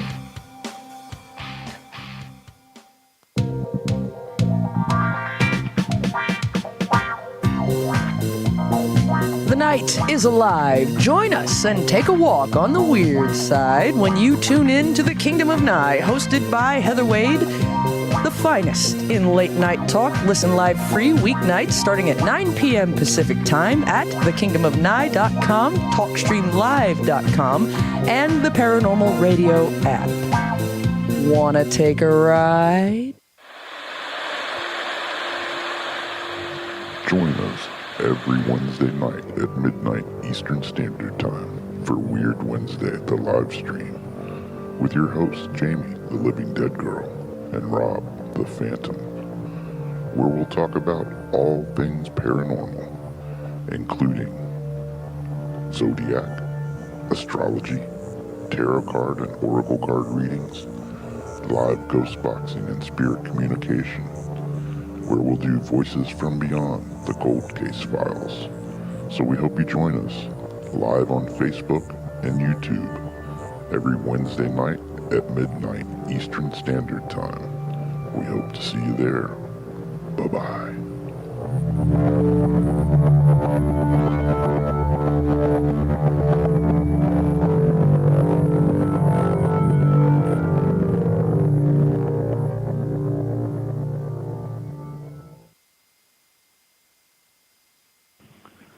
Paranation Magazine is a new paranormal magazine based out of Denver, Colorado. Our goal isn't just to give you the best paranormal content out there, but to promote paranormal unity. We're doing this by giving everyone an opportunity to tell their stories and to share their experiences.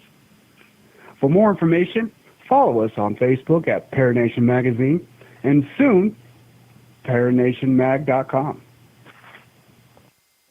I've Never Met a Dead Person I Didn't Like is the extraordinary travels of a young, alone, and broke psychic in the highly anticipated new book from internationally renowned psychic, medium, medical intuitive, and best-selling author Sherry Dillard. Critics have described I've Never Met a Dead Person I Didn't Like as an engrossing memoir, an empowering story of how a broken girl came to accept her psychic gift, a refreshing and fun read.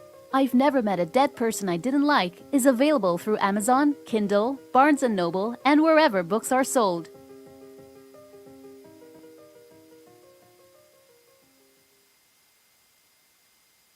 Tired of school? Who was Joan of Arc? Noah's wife? Like to travel? Let's go back into history. Let's reach out and touch someone. Want to meet people in the past? Put them in the Iron Maiden. Iron Maiden? Excellent! Execute them. Otis. Then hitch a ride with George Carlin, Keanu Reeves, and Alex Winter in Bill and Ted's Excellent Adventure from Orion Pictures.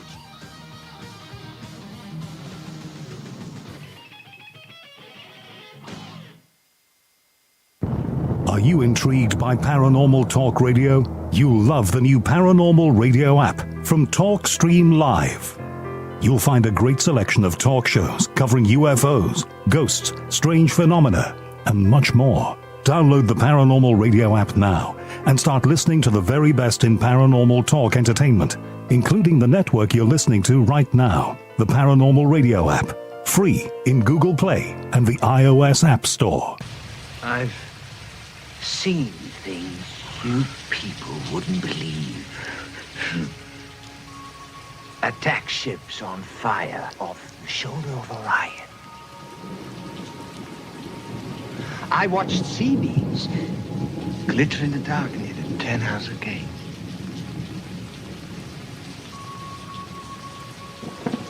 All those moments will be lost in time,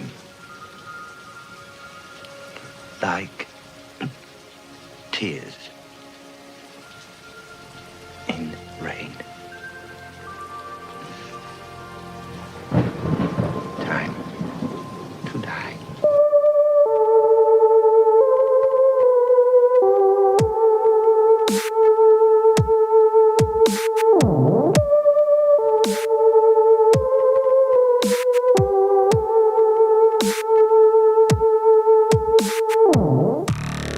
You're listening to Paranormal Soup, bringing you the weird every Sunday night. Call into the show and join the discussion. The call-in lines are 219-230-4444 or 260-225-9419 or by Skype caller ID OOJBland00 or JBland Paranormal Soup. And now to your host, Jason Bland. Tonight we are talking to guest Lionel Friedberg. He's the author of Forever in My Veins, How Film Led to the Mysterious World of the African Shaman. And man, we're covering a lot of different topics tonight. This is what I love doing this show for, is I get to meet new people like Lionel and hear about such an interesting life and these experiences. There's so many we haven't got to. I mean, we're definitely going to get to next talking about his exorcism that he had. But you think all these experiences he's had, and as a big film buff that I am in TV, in the entertainment industry, I could talk to this guy for hours about it. So I feel so honored and privileged to get to do this show, to get to talk to people like Lionel and learn from their experiences. They've seen so many things. He's been so many places. I've barely traveled in my life. So jealous of people like Lionel who's gotten to see so many places in the world. And I love getting to talk to guests like this with this kind of experience and like a paranormal soup. That's why I call the show, because I think all these things are connected. He's experienced a lot of different things in the paranormal world, and we're going to talk about all that tonight. And of course, the phone lines are open. You can call in tonight, ask a question of our guests, or share your own experience if you think it relates to what we're talking about tonight. Have you had a shaman give you a reading? Or had even just a psychic give you a reading of all these things in your life that did play out like Lionel has? And I find the ability for somebody to be able to see somebody's life like that so big implications there. What time means, destiny, predestination, all these things we talk about on the show. So we got a lot to get to, so let's go ahead and get rolling right back into it.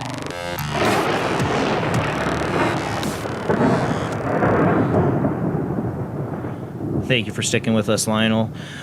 So let's get back onto the exorcism. You had a medical condition, you said. Was this a part of getting the exorcism? Yeah. Now, this was one of the other things that this old woman had predicted during this incredible session I had with her many, many years ago. She said to me, almost at the end of the reading of this consultation, she said, one day you're going to become very, very sick. And the only way you are going to be able to heal yourself is to go back to the place from which you came. I had no idea what that meant. Yeah. The only way you're going to be able to heal yourself is to go back to the place from where you came. What does that mean? I have no idea. And I had no idea. And I thought, this illness, I mean, I got, imagine being told that, I'm in my 20s. And, right. So fair enough. It's kind of scary. Yeah, absolutely it is. So in 1996, I was diagnosed with a chronic kidney condition here. In fact, I was one night we were watching a show, and my wife looks down and she said, "Why are your ankles so swollen tonight?" And I looked down, and I said, "Oh my God, you're right, they are." And I went to see my primary care physician, and he said, "You may have a problem. You may either have a heart problem or you may have a kidney problem. I'm going to send you to two guys. I'm going to send you to two specialists. Let's start with the nephrologist first, the kidney guy. Let's see what he can come up with." Well, within a week, I had a biopsy. They took a bit of sample out of my one kidney, and this guy says to me, the nephrologist says to me, "You have a very serious kidney condition. It affects both your kidneys. Your immune system has turned against you, and your immune system is trying to destroy your kidneys." Now, talk about karma. Why would that happen? Yeah. I don't know what. That's another whole ball game which we could discuss in another time. But the big question was, what was I going to do about this? And they tried all kinds of things. But he said, your condition is idiopathic, which is a nice medical term, which means we have no idea what's causing it. They call it practicing medicine for a reason. Yeah, exactly. Yeah. The guy was terrific and, highly respected. One of the top nephrologists here in LA. Anyway, what they decided to do was to suppress my immune system so that my immune system would stop attacking me. Well, Right. I was as sick as a dog. And I eventually went back to the guy and I said, you know what? If that's your cure, you can keep it. I'd rather die from my disease than from this stuff that you're giving me. He said, well, let's try something a little less, powerful, and let's do this and let's do that and let's do the other. He was very understanding and very nice, but I just wasn't getting any better. My Right. kidneys were failing fast. I mean, it was awful. My energy level was down. I mean, anyway, and on Yeah. and on and on and on. Now, I do happen to have a friend who's a general surgeon. He lives in Santa Barbara, which is about 30 miles from where I live here on the West Coast. And I told him about this, and this guy, this surgeon friend of mine, he's my age, he's also white, and he also comes from South Africa. And he decided to study the way of the Sangomas in South Africa because he found out that some of the healing systems that they used in terms of medications were very, very effective, So he thought, well, maybe there was something that they knew that he didn't knew outside of the Western allopathic medical parameters that he could learn from. And so he would go back once a year to a teacher in Swaziland, in South Africa, and sit at his feet and learn this stuff. What to pick, what to look for in the bush, what leaves to pick, what barks, which roots to take, what to do with them, how to prepare them for patients for either headaches or if you're sterile, and all kinds of things. But he also started trying to understand some of the other things that these Sangomas do, like foretelling the future, or finding or communicating with a dead relative, or finding where your husband or your wife has run off with, and taking Typical human problems. all those things, because these people can do that. They look at the bones and they find the answers to all of this stuff. So my friend Dave, he was really intrigued by all of this. And he said to me, don't laugh at me. He said, why don't you come back with me on my next trip to South Africa and let's see if we can find some help for you from some of the Sangomas. And I said to him, Dave, I respect you very much, and I think you're terrific, and I'm not a doubting Thomas at all, but here you are as a general surgeon, and you've lectured at Stanford University, and you're telling me to go back and consult a witch doctor? I use that term because it is a disparaging term. It's no longer used, of course, but I use just in jest. And he said, yeah, that's exactly what I'm telling you to do. You come with me, and let's see if they can find something to help you. There was no problem for me. And I went back to South Africa with him, and then we went to Swaziland to his teacher, and we lived with him in his little compound, in his little complex of huts. And he threw the bones for me too. And when he threw the bones, the very first thing he said to me was, and his English, by the way, was absolutely perfect. Very articulate guy. The minute he met me, he looked in my eyes and he said, oh, you are not well. Let me throw the bones. And, I went into what they call an ndumba. An ndumba is like a medicine hut. You go inside there. That's where all the containers with all these substances are that they gather in the bush. Strange smells, strange things that you can't even identify. Little containers of barks and berries and roots and whatever else. Anyway, and he took the bones and he threw them and he said, you really have a serious condition with your kidneys. And I think what you need, the only thing that's going to help you need a more powerful man than me. You need to see someone who can do femba. I said, who can do what? He said, someone who can do femba. And I said, pray tell, what is that? And he said, well, think of it as an exorcism. Well, that scared the daylights out of me. Right. And I said, you want me to have an exorcism? Because what's that going to do? I'm not possessed, by evil spirits or anything like that. What are you talking about? He said, don't argue with me. You're going to do this. So then a day later, we go into the little town, the village near where he lived. And he introduces me to this tiny little guy, meek, mild, soft-spoken little man outside the trading store. He said, this is the man who will do the femba for you. It will cost you X, Y, Z. He gives me a number. And I said, fine, I'll pay that. And he said, but this guy doesn't live here. He lives way up in the mountains. You've got to travel, it's like 3 hours away. You go there on such and such a time, and this man, his name is Mazia, he will perform the femba on you. And I said, okay, you're on. I looked at Dave, my friend, the surgeon. He looks at me, nods his head. He says, yeah, do it, do it, do it. Don't even hesitate, do it. Well, comes the day of the race, you know, we're in a Land Rover and we drive for hours through the middle of nowhere into the mountains. I mean, magnificent scenery. It was just absolutely spectacular. And at the top of this mountain range, there's this little compound where this man lives with like 5 or 6 of his wives and dozens of kids running all over the place. Remember that, it's a monogamous, it's a polygamous society. And when we arrived there, 2 of his sons meet me. They were sort of in their late teens, and they spoke English because they were at school, and everyone speaks English. And they welcomed me, and they said, "Please come with us." And they invite me into this very, very large circular hut, a very large hut with a pole in the middle holding up this beautiful thatched roof. And just next to the pole was a little in a sort of container, like a drum, a metal drum, an oil drum, was a fire. And then seated around this room were dozens of women, only women, no guys, no men at all, just women with drums. And they were beating the drums. And some of them had babies on their backs, and some of them had babies on their laps. And the kids didn't pay any attention to the drumming or the noise, you know, they were asleep. And these women were drumming like this. And I just sat there and I was told, you got to strip down to your barest essentials. So I stripped down to my underwear, just wearing a pair of underpants, surrounded by all these women.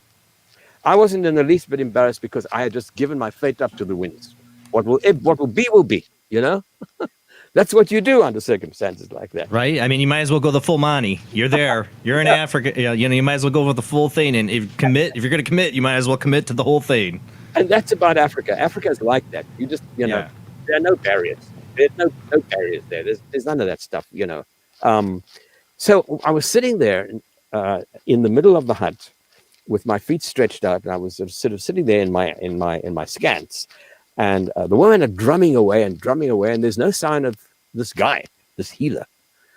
And then these 2 teenage boys of his who had welcomed us, they came into through a doorway on the far end of the hut, dressed in their loincloths and rattles and their beads, each one carrying a spear, standing on either side of the door. And then I kind of knew, something is going to happen. I had no idea what. And then suddenly this man that I had met at that trading store, who was meek and mild and sweet and softly spoken a couple of days earlier, arrives with his gray skirt and his rattles around his cocoons strapped to his ankles so that there was a rattling sound, and his beads. And he goes, "Yeah!" Well, I want to tell you, I thought I was going to have a heart attack. It was as scary as can be. His eyes were wide and bloodshot. I thought, this guy's stoned. He's on something. But, you know, it wasn't like that at all. Because when he came into the hut, he stared at me. And he dropped down onto his hands and feet, like walking on all fours. And I knew instinctively that what had happened was that he was taken over by a spirit of some animal or other. That's what was going on. Of that, I had no doubt. The way he walked, he looked as though he had become a hyena with a hunched back, and he slowly, on all fours, padded towards me. And as he came closer and closer to me, he was sort of grunting, you know. Well, I tell you, I mean, if I wasn't polite, I would have got up and run for my life. But there I was. There was no escaping. And here was this guy coming up towards me like this, being this possessed individual. And he started to smell me all the way from my feet, all the way up until he got to my left kidney. And when he got to my left kidney, he suddenly stopped and he wanted to belch. Now, he knew nothing about my condition, nothing. He knew nothing at all about it. And these 2 young guys, I guess his sons, arrived there carrying a barrel. And he breathed deeply into the area where my left knee was, and then he vomited the slime into this barrel. So there was real vomit coming out of him? Real vomit, like slime. Wow. I mean, nasty looking stuff. And I was sitting there, my heart was absolutely pounding, and I could hear the flickering flames, the drumming was still going on, And then he went around to the other side of my body. He starts smelling. When he got to my ear here, this grunting sound. It was as scary as can be. And then he goes down to my right kidney, and he starts to heave again. And these two boys run up with a barrel, and he vomits more stuff into that barrel from the exact spot where my right kidney was.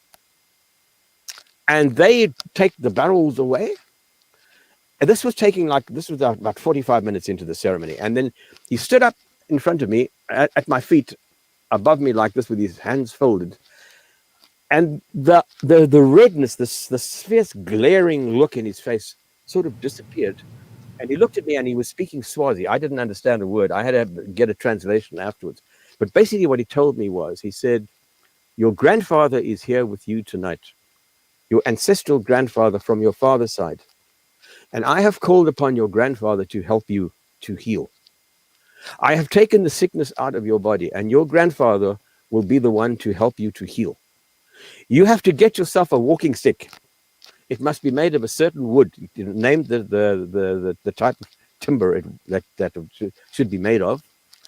And every time you go for a walk anywhere, you take that stick and you think of your grandfather. Now, I had never met my grandfather. My grandfather passed away in Northern Europe. I never met the guy, My father grew up there, and when he came to South Africa, his father had already passed away. So I never met the guy. But this man is telling me that my grandfather will accompany me for my life. And if I take the walking stick, he will always be with me, and he will protect me, and he will heal me.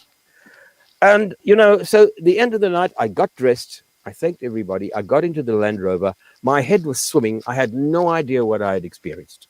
And we drive back, and Dave, my friend, says to me, you went through an amazing experience tonight. You have just gone through an exorcism. That man has exorcised whatever negative energy resides in your body. He has removed that. And if you do exactly what he says, you will survive this illness.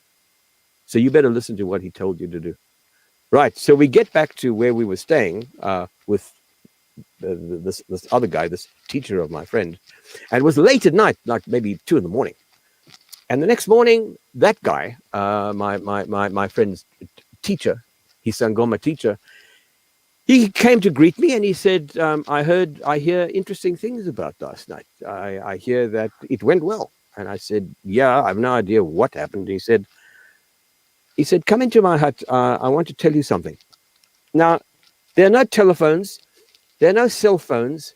There's no bush telegraph. There's no way these guys could have communicated with one another at all. Right. But I go into his ndumba, his medicine hut. He asks me to sit down. And he says to me, I know that what you need is a stick made of the marula tree. What? How did he know that? And he reaches into the shadows of the hut behind him, and he takes out this cane, and he says, there, I knew 2 weeks ago, before you arrived, that somebody would need this, and there it is. I carved this for you. You use that for your grandfather. So he had the stick, but he didn't know who was going to need it, but he knew somebody was going to need it? Yeah. I mean, wow.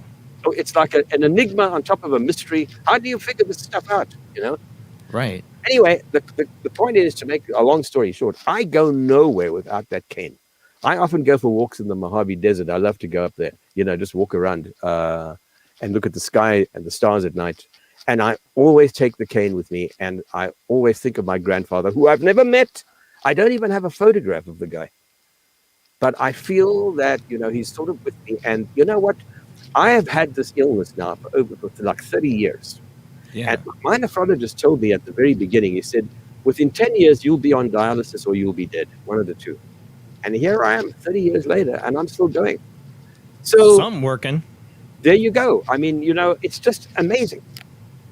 So you were asking me earlier about, shamans. You find shamans in every culture around the world. They're not unique to Africa. They're certainly not unique to South America. Look, North America, the Indian people of this country have amazingly powerful shamans. But, unfortunately, they've been shoved into these terrible reservations. The poverty is absolutely awful. And, their lives are misery. But they have very, very powerful shamans. I did a show for National Geographic called Mysteries Underground, and it was all about the history of caves, the role of caves in human history. I did this. Ooh, that's in, really interesting. In what year was it? 92, I think it was, and and it won an Emmy, by the way.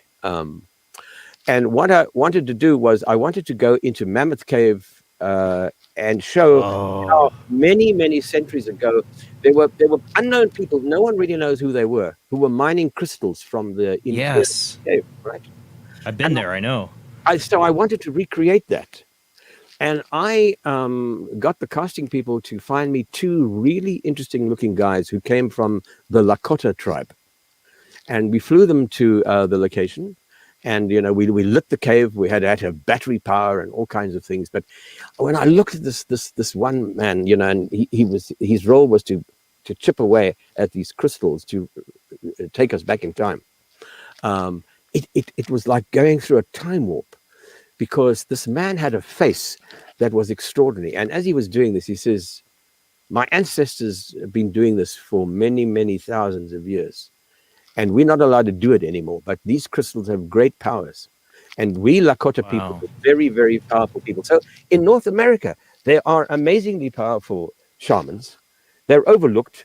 No one really knows about them. You know, I mean, if you really want to go out of your way to find them, you can. But they're not available in every street corner, and you can Google them, but they exist.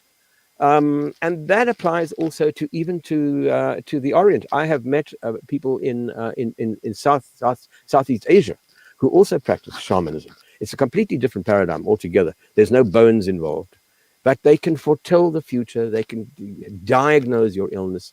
They can tell who your ancestors were. They can tell you all kinds of stuff. They all, again, I think it's about connecting to that grid, that field, and I think it's on a cosmic scale. Yeah, I've always felt that. I tell people, being a Star Wars fan, I always say I'm a Jedi. I'm into Jediism. I believe in the Force. I'm a Gnostic. I question all religions, but I believe they're all pathways to something, to the truth of what there is. But for me, it's a feeling. It's like a force. There is a force. There's no doubt about it. Yeah. There is a force. Call it what you like. You want to call it a force? That's fine.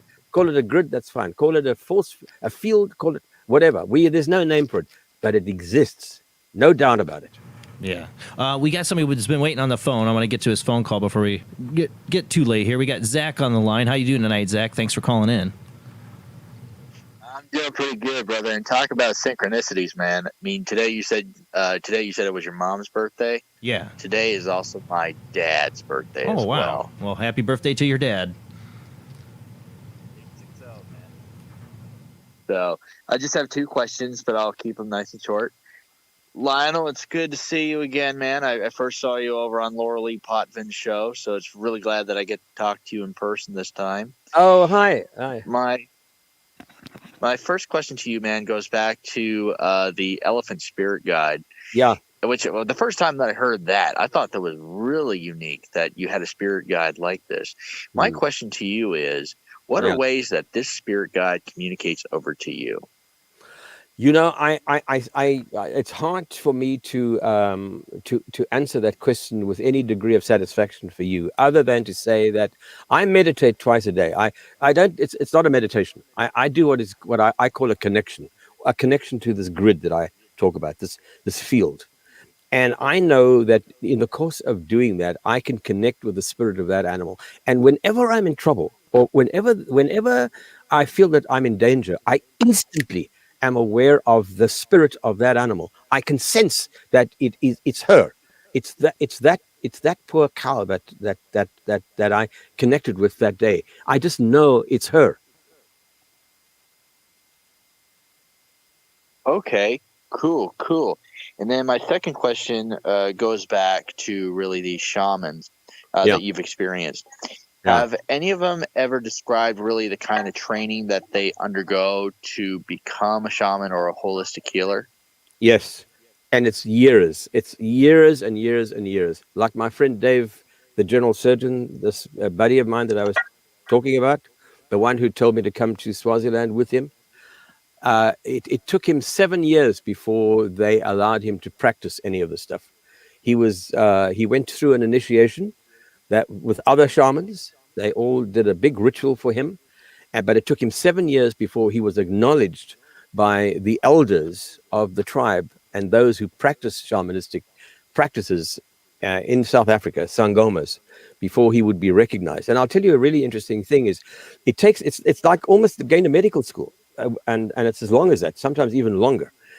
That kind of healing in South Africa was always frowned upon by the whites. And when apartheid came tumbling down and they released Nelson Mandela, and democracy eventually arrived in South Africa, and it became a different country entirely. And ever since then, these ancient rituals of the Sangomas, of the shamans, are now recognized as an official type of healing by the Department of Health. And they are recognized, they are given certificates, and there's even, certain codes of ethic and behavior that you must do, because anybody can call themselves a shaman, but unless you prove that you've done your training, unless you can prove that you've done all the rituals involved, you're not recognized. But today it is an officially recognized method of healing by the Department of Health in South Africa. After all this time, and you find shamans not only in the rural areas in South Africa, you find them in the urban areas as well. In Johannesburg, I mean, which is an ultra modern city, you can go to a shaman there, up on the 40th floor, and they do exactly the same thing. All right. Awesome. Well, those are all the questions that I had. Thank you so much, Lionel, for answering them. It was great seeing you again. And it was a pleasure talking to you over the phone as well. Well, thank you so much. And thanks for your questions. Thank you. Thanks for calling in, Zach. You have a great night. It's really, really interesting. Like, you mentioned shamanism exists in all parts of the world. It's one of those shared themes that we talk about a lot on the show, like, the mythology of dragons, right? Mythology of unicorns, all these different themes that are shared between all these different cultures that were separated.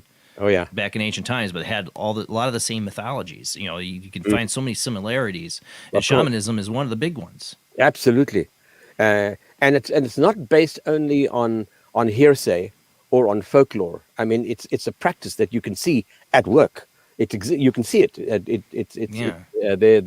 There's tangible evidence of it. That's what's so astounding about it, that even in this modern day and age, with all of our technology and all of our institutions and our systems, I mean, most people will turn up their noses when you talk about you go see a guy who lives in a grass hut. Are you out of your cotton picking mind? But those guys, it works. Yeah. Yeah, I mean, like I said, they're practicing medicine on you. That doesn't mean they know what they're doing. Yeah. Well, I'm saying when you get to people like you went through all the modern day medical practice on you to try to cure a problem, didn't work. Well, who can blame you for looking for what what those ancient practices been keeping people alive for thousands of years, way before modern medicine.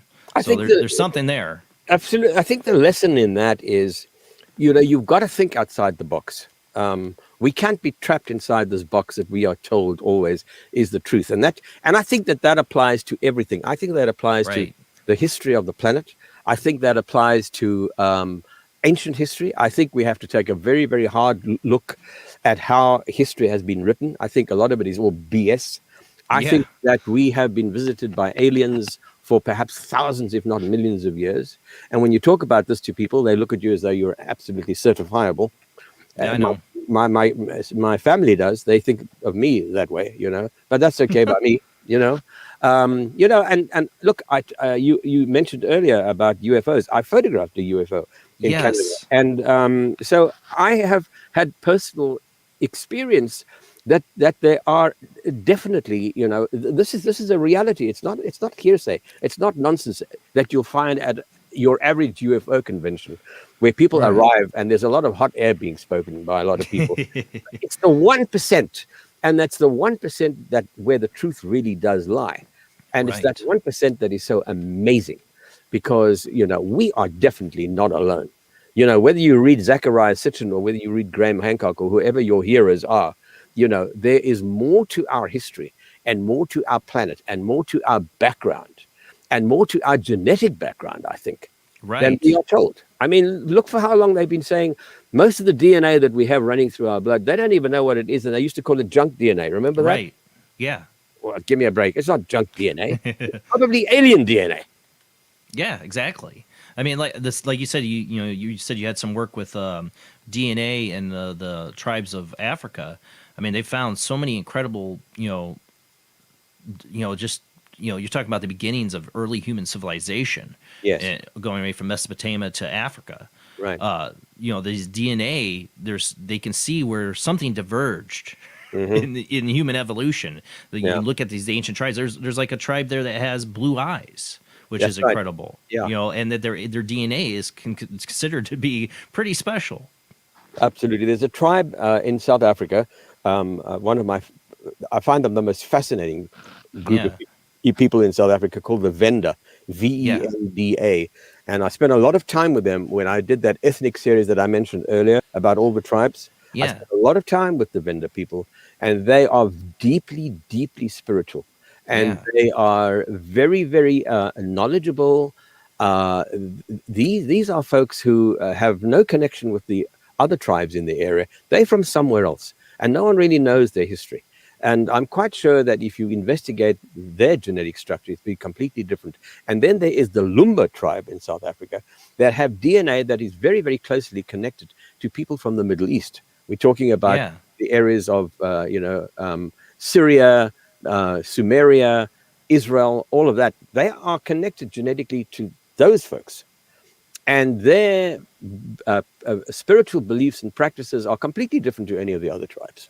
Right. So, we all of this needs the kind of research and the kind of resources that's I don't think enough has been given towards that kind of investigation. But we really it's been hindered. It's been hindered by universities, in my opinion. We've had Dr. Heather Lynn on, who's an archaeologist, and hearing her side of the things, it's been hindered by universities. They frown upon the research that really wants to explore these things. They want the official version of history, and they don't want to delve into these mysteries that really might reveal the origins of mankind. Absolutely, yeah, absolutely. I mean, whether you're one of the followers of Sitchin and the Anunnaki or whatever it may be. Right. But things are not the way we are told they are. There's a hell of a lot more to this than we know, or that we're being taught, or that we are even being encouraged to investigate. And that's what's so sad about it. We've got to go beyond the beyond. I don't know if you guys are familiar with an event that happens once every year here near Palm Springs called Contact in the Desert. Yes. Oh, yeah. Now, Contact in the Desert is one of my favorite things to go to. I go there every year. It is extraordinary. You meet everybody. I mean, that's where I met Erich von Däniken the first time. And he was the guy who wrote Chariots of the Gods. When that came out in 1968, blew my mind. I said, oh, yeah, of course. We've been visited by aliens for, centuries. And I met so many fascinating people at Contact in the Desert. We didn't have it this year because of the COVID, and we didn't have it last year. And hopefully next year we'll be able to gather it again. I think they want to do a Zoom one this year, but that's not going to be the same thing at all. No, not the same. No, I want to. I have friends that go to Contact in the Desert from doing this show, but one day it's one of my dreams. I want to go. Yeah. I mean, it'd be so interesting to meet so many people. Eric von Däniken, like for me, I was 10 years old and found my mom's copy, which I still have, of Chariots of the Gods, and read it. And it shaped, I mean, I tell you, instinctively had a feeling that about ancient aliens. I don't know, just buried deep in my mind. But Eric von Däniken's book, at 10 years old, I was glued. I was sucked in. Oh, for sure. It just verified everything I felt internally about human past. Whenever I would go to Sunday school or hear the Bible stories, I'd be like, could be aliens. Would be my partake on it every time, while other kids are like, okay, he's weird. But that's just how I grew up. That's just my feeling on it. Yeah. I was supervising producer for 4 seasons for a series called Mysteries of the Bible. I think it was the A&E channel. I think I've watched it. And the more I dealt with biblical stories, I mean, it is so clear to me, and to a number of other people as well, not just me, that the Bible is full of examples of alien encounters. No question about it. Full of it. Now, but we got a little bit of time here. I want to get into you mentioned about filming a UFO.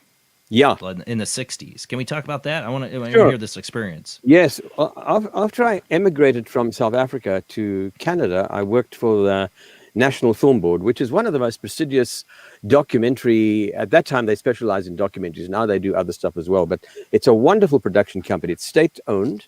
They're based in Montreal, and they do superb films. In fact, in the early 60s, they made a film, and if you haven't seen it, you really ought to see it. It was made in black and white, and it was called Universe. And it was the first time that the scope and the size and the scale of the universe was made for a general audience, to get some idea of the scale of things. It was just wonderful. Anyway, so I was working for the National Film Board of Canada, and I was working on a show that was all about the development of housing throughout Canada. You know, how housing develops. How do urban areas develop from nowhere? Because, you know, most of the major metropolitan areas and cities in Canada are basically just above the US border. Up in the north, there's not too much of that. There aren't many cities and towns to speak of. So when towns develop, how and why do they do that? Is it because of the discovery of oil, or because of agricultural reasons, or whatever? So the documentary was about that. And there was a town that was in the process of being developed in the province of Saskatchewan. And we were there to film the background story to how this town and why this town was growing and, you know, developing. And it was all about a potash plant. There was a potash field that was discovered, and they were digging potash out of the ground. Now, I have to be honest with you, I don't quite remember what potash is, but it's... I was going to say, I have no idea. You get it out of the ground, it's like a white substance. I think they use it in pesticides and fertilizers, and whatever else. And when they mine this stuff in an open cast mine, it makes a huge white plume of dust and smoke that goes up into the air, you know. So anyway, it was a very small crew, just 3 of us. And we were in Saskatchewan and staying in this little motel just not too far from the railroad tracks. I'll never forget the wonderful sounds in the middle of the night of those trains rushing by across this. You know, Saskatchewan is as flat as a tabletop. And you would hear this train going by and the horns going, whong. And, you know, I'd go outside and look at the lights of the train going by, look at the stars. It was another world. Anyway, that's another story. So the day came for us to go to this potash plant, and we're driving towards this big plume of white dust coming out of the ground, which is obviously coming from the plant. Must have been about 30 miles away. And when we eventually got to the main gate, the guard at the gate says, you guys are lucky because there's something in that cloud of white dust up there.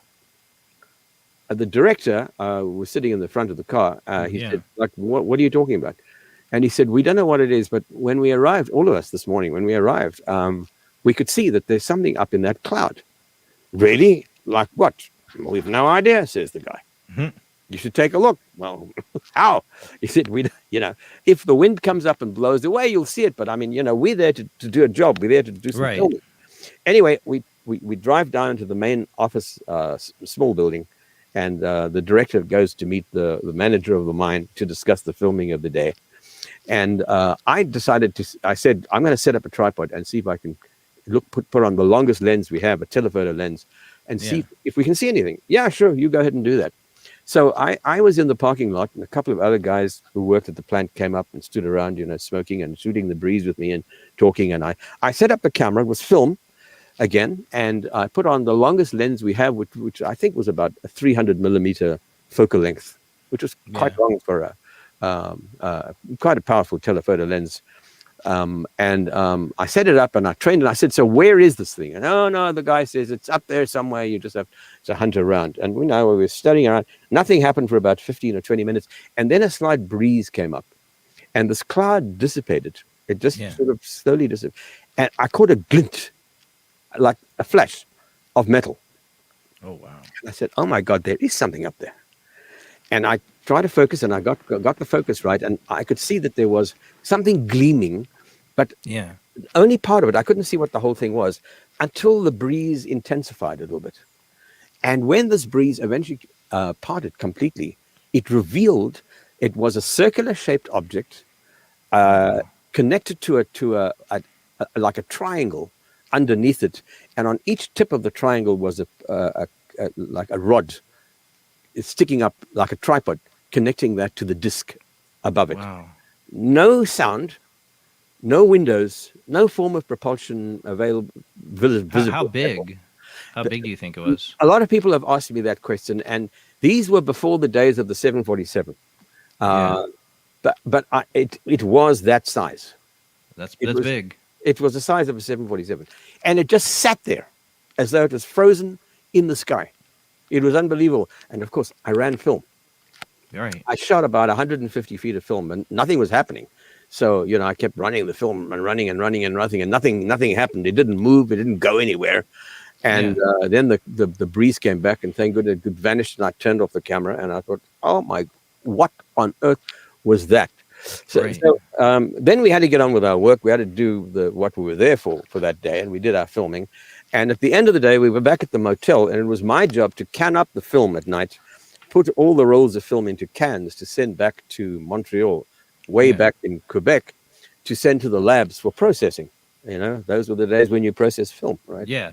And the problem was, and this is key to this whole story. Yeah. Those days, there were two different kinds of film stock that you could use. You could use a negative film. In other words, the film that you used in the camera was a negative, and then you made a positive image from that.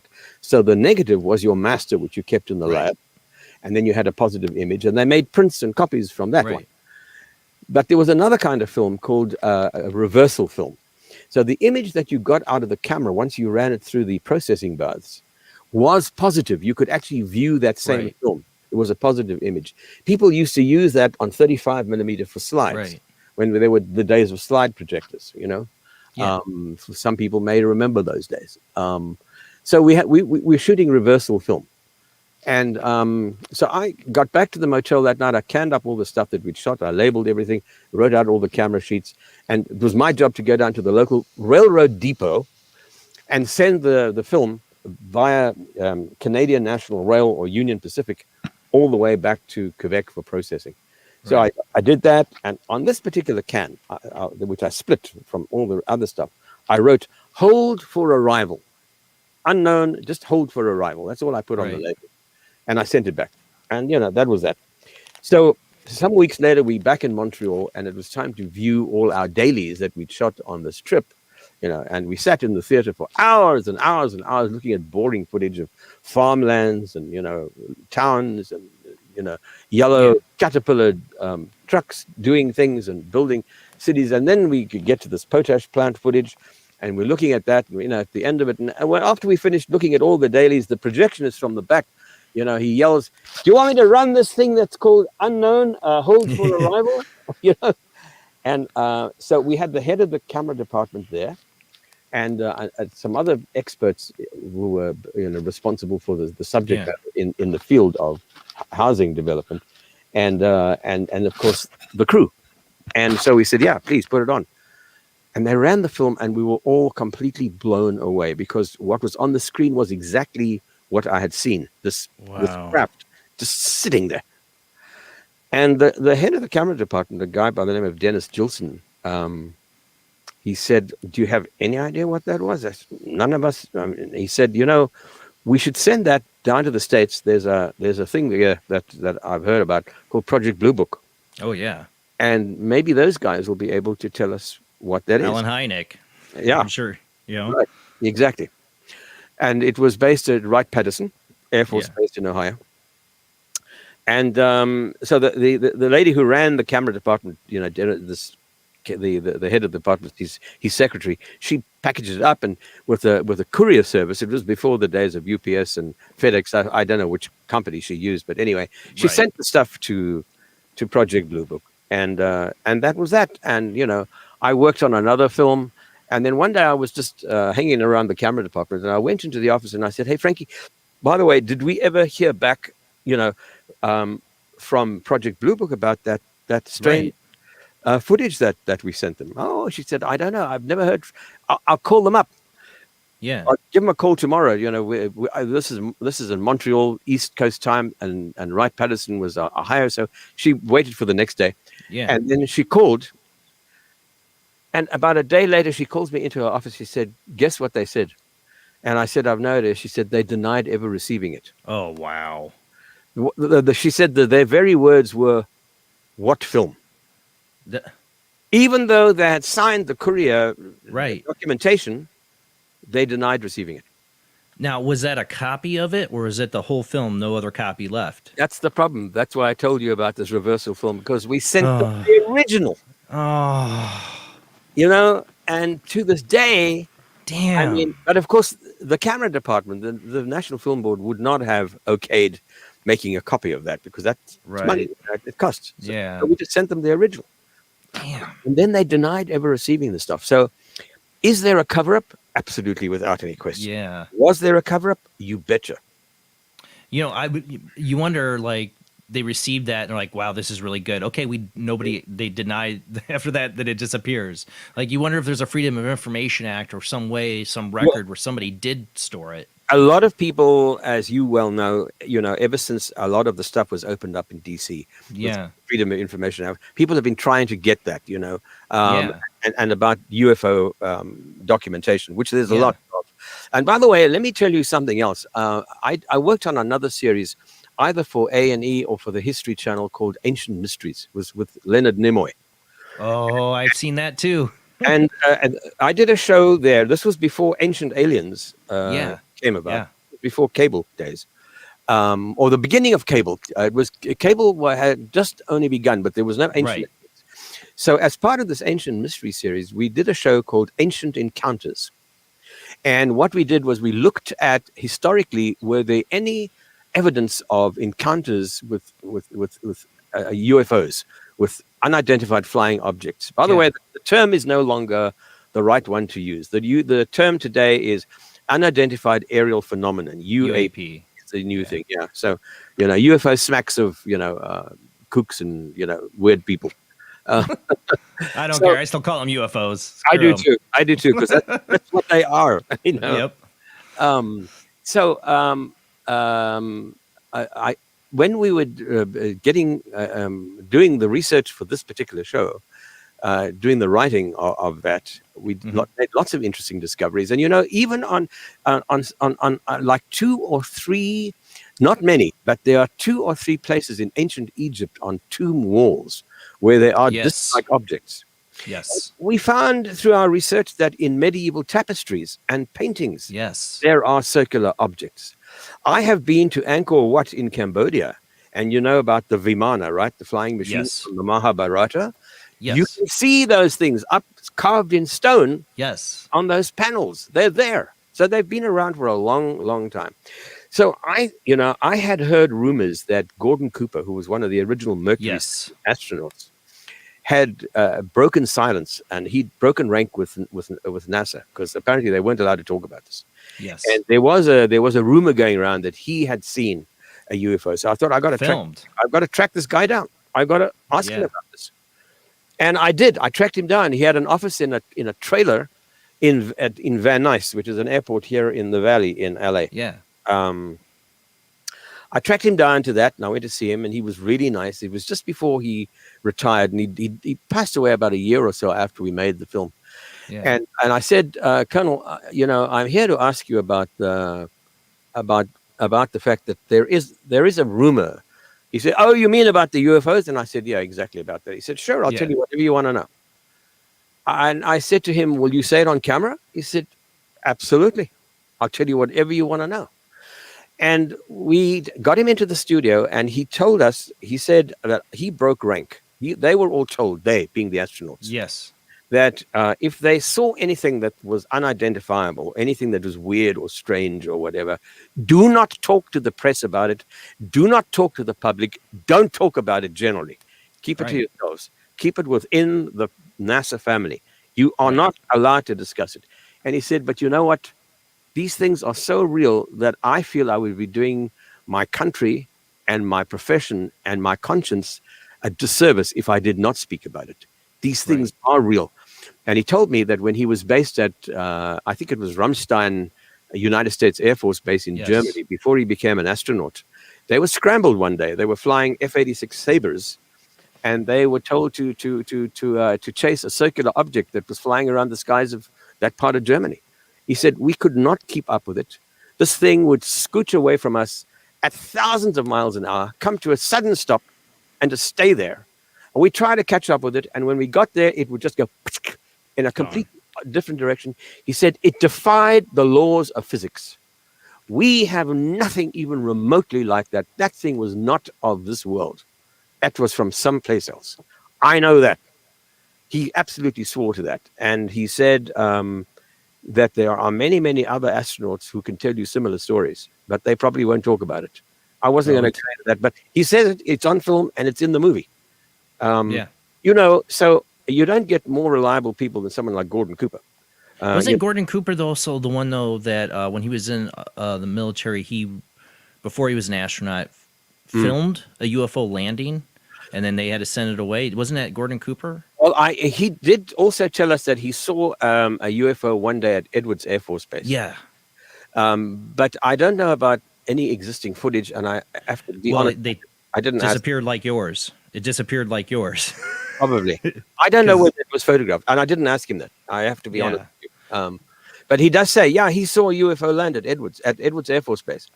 And it doesn't surprise me. I often go to the desert. I go camping out there. Yeah. Because I love to look at the stars at night. It's absolutely fantastic. And I love to go in the area of Edwards Air Force Base because there's no city lights around. There's nothing there.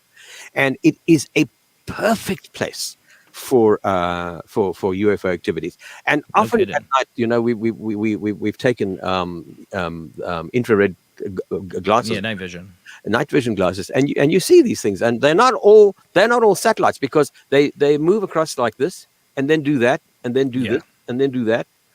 They're there. Oh yeah. I've had guests on the show that do this. This is a regular thing, you know, filming these things. It's incredible. You know, I think as technology and more people, it's coming out. I think that's why there's like this slow dribble disclosure happening, because eventually, everybody's got a phone, everybody's got a camera. There's going to be something that cannot be denied. Eventually, is going to happen. I think that's what we're facing. And the big thing is, all this stuff always looks out of focus and, you know, wobbly, and, you know, and all that. Somebody is going to get some really amazing footage at some point that will defy any doubt anymore. But I mean, look at this recent United States Air Force flying exercise that was done off the coast of San Diego, off the USS Nimitz by those two guys in there. I mean, you've seen that footage. They gave it to network television. So does that mean that the United States Air Force is preparing for disclosure? Are we going to be told something that we should have been told a long time ago? Is this the year of disclosure? Maybe if this damn COVID wasn't around, you know, we might make some progress. But I mean, it's time for someone to own up and tell us what's going on. Well, I think they're doing it at the perfect time where we're all distracted not to panic or care, or you know, like, oh yeah, there's aliens. In other news.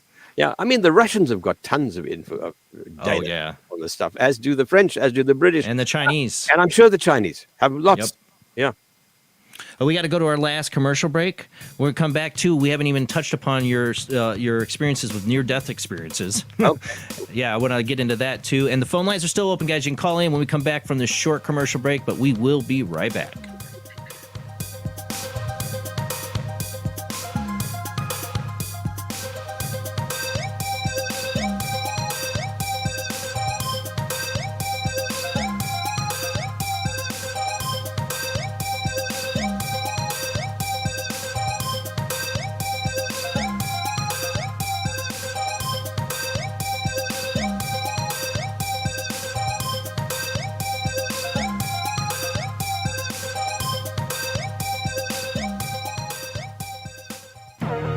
Intercepted the transmission of unknown origin. Transmission? Out here? SOS. Human. Unknown. Alien. Certificate X. Exclusive engagement at the Odeon Leicester Square. Now. Any systematized transmission indicating a possible intelligent origin must be investigated. In space, no one can hear you scream.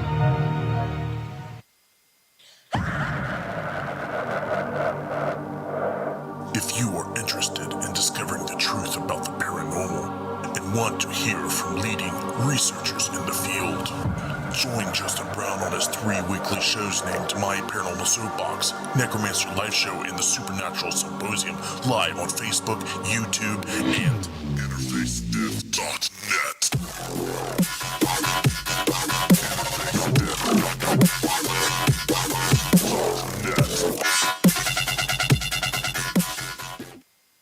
This is an APAC studio presentation. Hi, I'm Barry, owner-operator of Barry's Barometer Barn.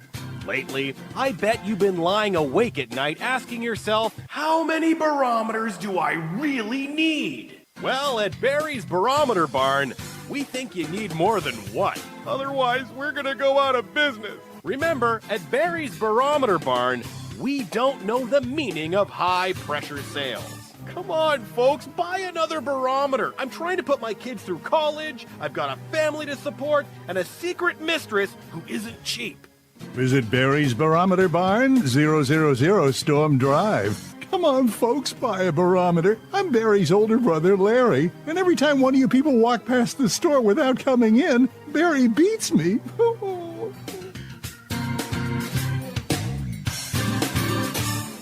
This has been a presentation from Tim Morgan's APAC Studio. For more almost professional amateur comic studio content, visit the APAC YouTube channel. Search APAC 2002. That's APAC 2002 on YouTube. When Alex Gardner is asleep, he has an extraordinary gift. The government wants it, the scientists want it, but to keep it may cost him his life.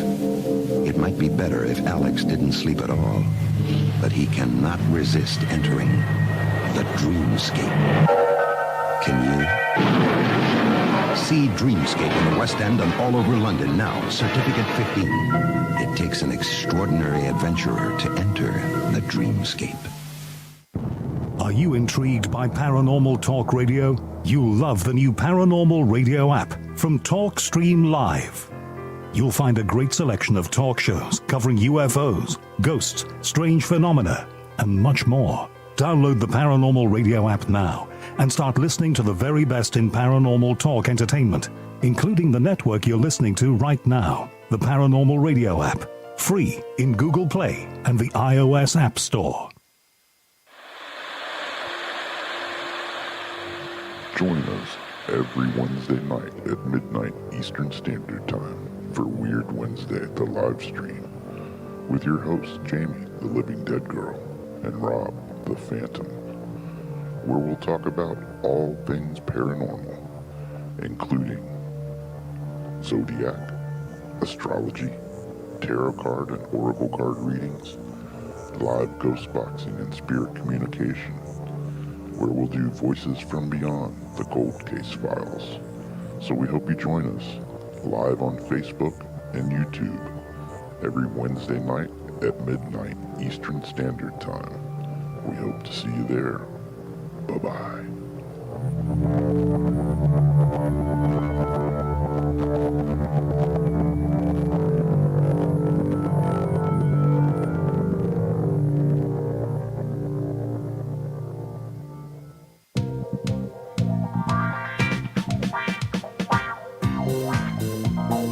The night is alive. Join us and take a walk on the weird side when you tune in to the Kingdom of Nye, hosted by Heather Wade, the finest in late night talk. Listen live free weeknights starting at 9 p.m. Pacific time at thekingdomofnye.com, talkstreamlive.com, and the Paranormal Radio app.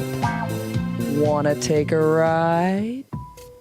Since 1948, Fate magazine has brought you reports of the strange and unknown, all of them true. Fate Radio is carrying on that tradition, bringing you the unusual, macabre, strange, and bizarre. Join host Kat Hobson Sunday nights from 8 to 10 p.m. Eastern on WBHM Digital Broadcasting.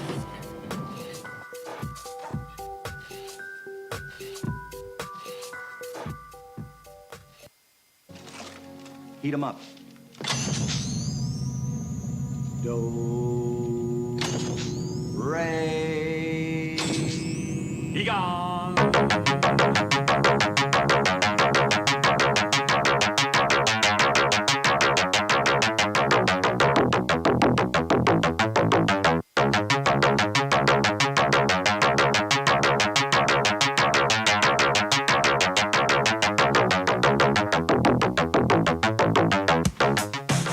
You are listening to Paranormal Soup, bringing you the weird every Sunday night.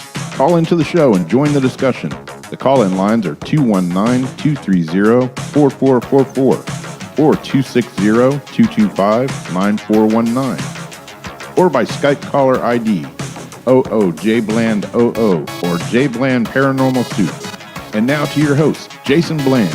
Tonight we're talking to our guest Lionel Friedberg. His book is Forever in My Veins, How Film Led to the Mysterious World of the African Shaman. There's so much more we've been talking about tonight, from his experiences living in Africa, his experiences in the film industry and ancient mysteries, to the UFO phenomenon, filming it. Man, I would love all this information that is coming out. I mean, the CIA just released tons of documents, right?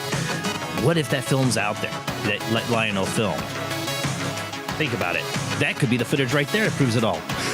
Back filmed in the 1960s, they could still be out there, stored in some warehouse somewhere with the I was just watching Indiana Jones, Raiders of the Lost Ark with my kids, like in that kind of warehouse, stored away somewhere.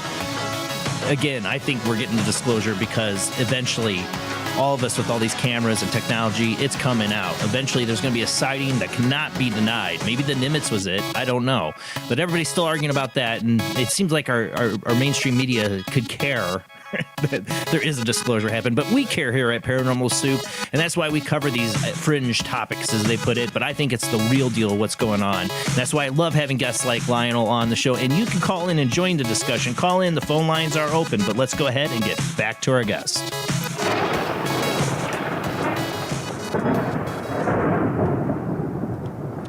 Now, one of the things we haven't even covered, Lionel, is that you did some research, or you did some film work with near-death experience, with people who have had near-death experiences. Right. Yeah. It must have been, I'm just trying to think when the date was. It was probably around about 1998. And again, I'm not sure which cable channel it was. It was probably A&E, but I'm not absolutely sure. However, the movie can be seen on YouTube. It's called Beyond Death, and it was a 2 hour. I think I've seen it. Yeah? I think I've seen a lot of your work, Lionel. A lot of stuff you worked on. You mentioned that. I probably watched it all. Oh, really? Yes. Well, it's nice to know somebody watches my stuff. It's good to know. So, the brief was, don't give us any ooga booga stuff, that things that go bump. Yeah. We want science. Serious. It's got to be serious. And as I said to you earlier at the beginning of our conversation tonight, what I do is based soundly and solidly on a science, on a scientific base. I don't go on hearsay, and I don't just, grab out into the ether for stuff. I've got to have some proof. I've got to have some evidence. Otherwise, I'm not going to tell the story. As a documentary filmmaker, one is responsible for substantiating what you proclaim and what you're telling. And so they said, go and make a show about what happens to human consciousness after the demise of the physical body. In other words, what happens to your thoughts when the body dies? Do your thoughts reside in your brain as little electrical synapses going on little neurons? And if you die, what happens to that? Does it cease to exist? Or can it exist somewhere else? And one thing that science does admit, and we do know, you cannot destroy energy. Energy cannot be destroyed. It can only take another form.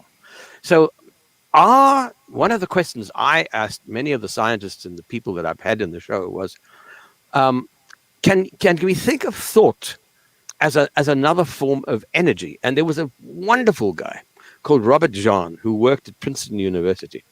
A top-notch guy, and he had a little unit there called PEAR, P-E-A-R, the Princeton Engineering Anomalies Research Unit. And what they did over a period of 25 years was to determine whether, if someone sitting in a room can influence, for example, the height of a little fountain, can you make the fountain go high or low? Can you influence a random number generator and make more threes come up than any other number purely by thinking about it? Right. And, after years and years of research, there was no question whatsoever. And the people who were involved in these experiments didn't only sit in the room. They sometimes sat in other parts of the world. He had a couple of people who lived in Australia, and he said, at 9 a.m. your time in Adelaide, and then whatever the time is in Princeton, we want you to think about this number generator, and we want you to make it come up with more 9s than anything else, as an example. Right. And again and again and again, there was absolutely unequivocal proof of the fact that you were able to influence physical objects purely by thinking about it. So he was really, really an amazing guy to meet. And, this guy was originally, he was an engineer by profession, not some, prank from nowhere. He knew what he was talking about, but it was strictly science. And he had little model cars on a tabletop. And he said, think about it. You make these little model cars, they had little battery powers inside. You make that model car turn left more often than turning right. And it happened. His assistant, Brenda Dunn, she's still around. And I know that Brenda still works in this field and does some very, very good research. And you can Google her. And I think there's a society that one can join and follow the experiments that are still being done to this day in that field. And I also worked at the Monroe Institute in Virginia. Oh, yeah. And they are just amazing. They are totally amazing. Guys go there, burnt out businessmen, people who need to just relax after, stressful periods, in high-rise office buildings in Manhattan. They need to go to Virginia for a week or two and just learn how to relax by going to another level, raising their consciousness to another level to get out of the cragginess of what everyday life is all about. And time again, it was proven that you can actually rise out of your body. You can travel beyond the physical.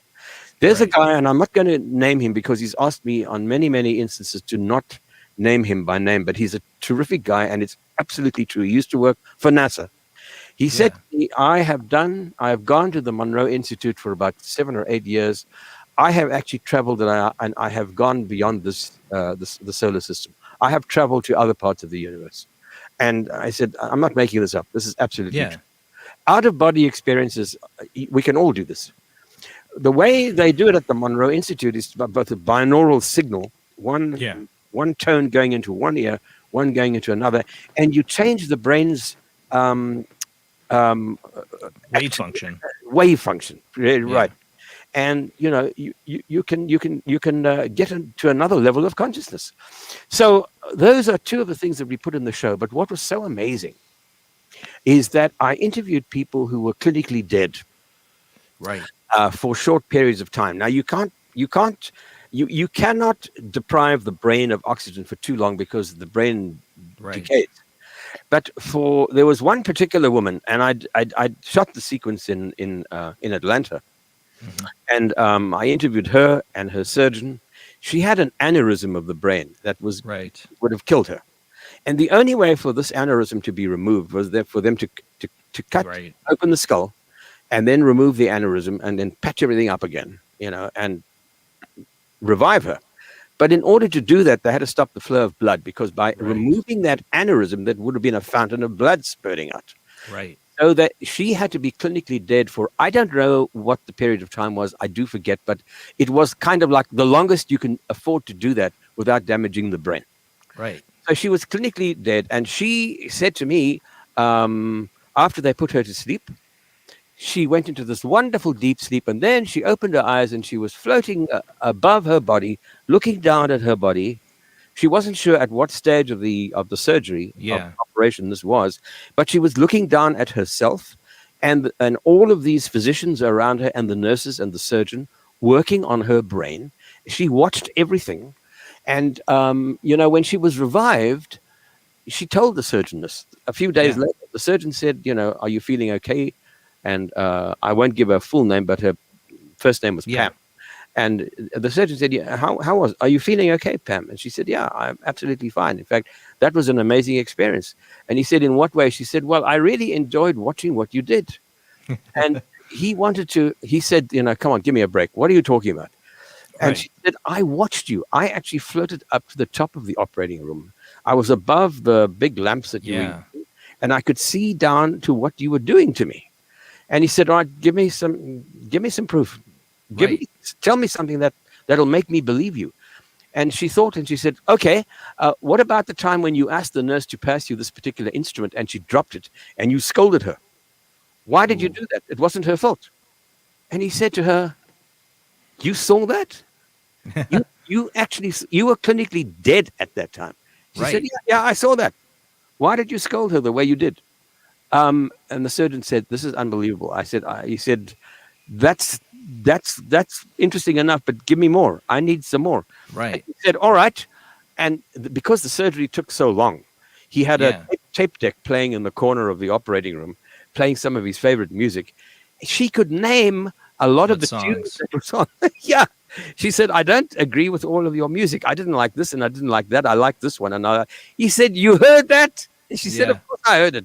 I watched you do everything you did, and then there were other people. I mean, there was a guy who was climbing a rock, and as he was climbing up this rock, a boulder came loose and fell down on him and crushed his rib cage. He was. I think I heard this one too. Yeah, it's in the movie.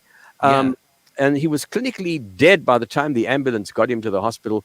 He saw what they did to him, and he actually said, I floated out of the operating room to the waiting room to my parents. I tried to speak to them, but they couldn't hear me. I was yelling into their ears. I said to them, I'm okay.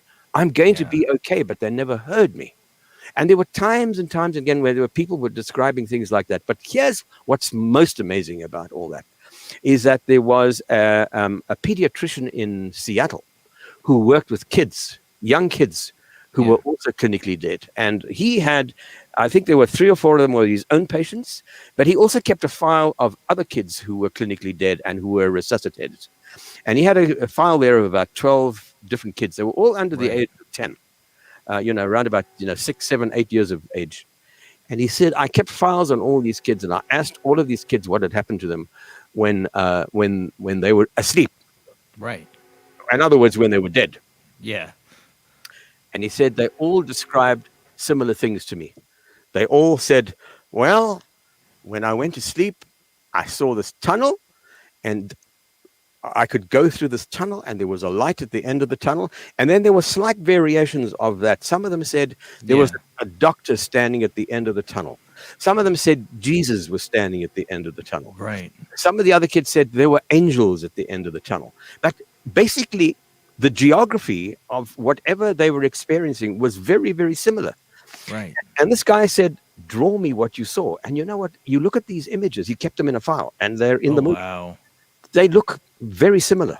Yeah. So, the fact that that consciousness is not rooted within the physical body, of that there is absolutely no question. So is consciousness your soul? Is it the spirit that drives you? Or is it just your thoughts? Because if it is just your thoughts and it continues to exist outside of your body, then surely that must be some component of the spiritual you, of the real you, of the you that inhabits your physical self. And that was, as far as I'm concerned, the proof that I needed that this was so. We had a lot of skeptics in the show because we were told, put them in, you can't just tell of course. Side. You've got to have balance.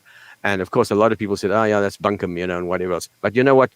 It's not. And I have experience of my own. I have 2 little godsons. Well, they're grown up young. They're married now with their own families, with kids. But when they were little tykes, this was back in Johannesburg, they lived in a small house. And these 2 little guys used to sit, and every now and again they would look up. There was a sort of ventilator at the top of the wall in the living room. Yeah. And they would look up and they would say to their parents, hey, Mom, or hey, Dad, the old man, he's coming through that vent again. Like he's coming through the grill. What do you mean the old man? And they said, yeah, can't you see him there? He's coming through the grill. And the mother said, describe him to me. Right. Both kids described the same features. He's got a beard. He's got green eyes, He's like old, and I suppose they meant old could be 50, 60 years, whatever. But they were describing a person coming through, an entity coming through that grill. And one day I said to them, and they kept saying, you're imagining it. It's not true. Stop imagining these things. And I said, stop saying that. They are seeing that. What you should say is, does he look okay? And if you can communicate with him, ask him how he is. See if you can talk to the guy. Well, of course, they never went that far. But what they did do was, after this had happened a number of times, I eventually said to their dad, I said, you should find out what, in the room on the other side of the living room, it was a bedroom. Why don't you find out what happened in this house before you moved into this house? It turned out there was an old guy who matched almost exactly the description of that guy who died in that room. Oh, wow. So life after death, of that there is absolutely no doubt either. And when you talk to tribal societies, like the shamans that I've met, particularly in Africa, there's no such thing as death. It's just a transition to somewhere else. You become an ancestor, and then you move on to become something else again. There is no such thing as the death of you. It's only the demise of the physical, but you go on. We all go on. And my own personal philosophy is that we probably go on for millions of lifetimes. And I think past life. Yeah. Exactly. And I don't think it only takes place on this planet. I think we are all cosmic travelers, and we've all been around many, many places. There, I often think of the London Underground system with all the railroad stations underground. That this planet is just another one of those stations on a huge circuit, on a huge system. And we're at one place at this time, but we move on, and we move on, and we move on, and we move on. We're not rooted to here and now. Of that, I'm totally convinced of that. This is a subject we talk about on the show all the time, is past lives and reincarnation. I had two very vivid dreams I've talked about on this show that convinced me they were past life memories. Right. Like, there's just no doubt in my mind. They're just solid. Yeah. They were so emotionally driven visions of dreams that I knew they were real. So to me, there's no question. I find interesting is the whole ancestry religion that runs in a lot of these shaman things. Is I had a shadow person experience where I was kind of tormented by this entity. Oh. And what's in the end of it, when I asked for God's help to save me, and like, this is coming from somebody who's still a Gnostic. I don't question the existence of God. I just question what he is or what it is. It is. I had a old man come into my room when this shadow person was attacking me. The last time it was attacking me, with a bright flashlight, and I saw this old man had glasses on, suspenders, and I later found out, my mom had been told by a psychic that her grandfather, my great grandfather, watched over us. And I thought, well, maybe it was him. Well, it was another great grandfather. I saw a picture of him. I go, that's him. That's who I saw that day. Very likely. And so I've always been fascinated by ancestor, not worship. It's not worship, but ancestor. No, just a belief system. That the ancestors exist, and we can make contact with them, or they can certainly make contact with us. There's no doubt about that. I mean, I see it with the mediums I have on. They'll communicate to somebody. Oh, right. Somebody they never knew in life, but they'll go back from their family, like, oh yeah, that's your so and so relative. Yes. They never even met them, but that relative's there watching them, a part of their life. It's so interesting. Like, we don't realize maybe the connections we have to our past and our everybody's doing all these genealogical tests and finding out their ancestry and that, but you wonder if those spirits are sticking around watching their great-great-grandchildren. Well, that's another whole story, and I mean, I have theories of myself which I don't think we're going to go into now, because I don't think, let's say I pass away tonight. I don't think I'm going to stick around, and I'm going to get on with my afterlife. But there's an element of me that will remain here. I think that there's a triad that the soul is basically composed of three elements, and that one of those elements may stick around. Those are the ones that haunt the graves. Those are the ones that stay behind, and that take care of the family thing. But the real driver of the car, the real you get on with your afterlife. An aspect of you for this incarnation probably does remain. I have a medium friend who's in that Beyond Death show, and he came to our house for dinner one night, and he walked through our dining room area, and he suddenly went, he said, oh my God, this is a very strange spot right here. And I said, what do you mean? He said, it's ice cold here. I didn't feel it. He did. He said, something happened here. Someone died right here. Yeah. And, I said, Brian, explain what you think this might have been. And he went. It wasn't that same night, but he said, I went away and I prayed and I did a very deep meditation, And I think that your house was probably built on a spot where there's some kind of tribal warfare. The people who lived in this area where I live now, there used to be the Chumash people. They're all extinct. Yeah. And he said there was probably some kind of tribal skirmish, and the man was actually hung from a tree at that spot. And that's what I was feeling. I didn't believe that was enough evidence for me, but I had another friend who came visiting from South Africa one night, and he was very, very sensitive guy. Yeah. And he was walking around one night, and he suddenly walked to that spot, and he said, "Oh," he said, "freezing here." And I said, "At that exact same spot?" He said, "Yes." And I said, "What happened?" He said, "Oh no, someone died here. Someone was a horrible death." And Brian and this guy never knew each other. Right. They were sort of backing up the same experience. They were telling me the same thing. Oh yeah, I've seen that. I mean, these scenes, are they just energy left behind, or is it the spirit still there? I think a lot of it's just the energy of what happened left there. Energy imprint. I think. Yeah, that's what it is.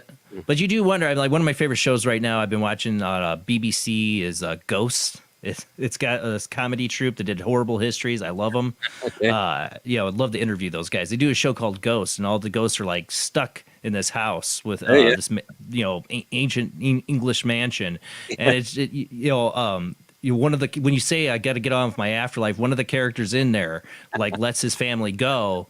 Like he wanted a message passed along, and he's like, "No, don't worry about giving them a message. They can get on with their life, and I'm going to get on with my afterlife." And I thought about that because it's one of my favorite shows right now. That's like the line in it. I'm going to get on with my afterlife. Of course.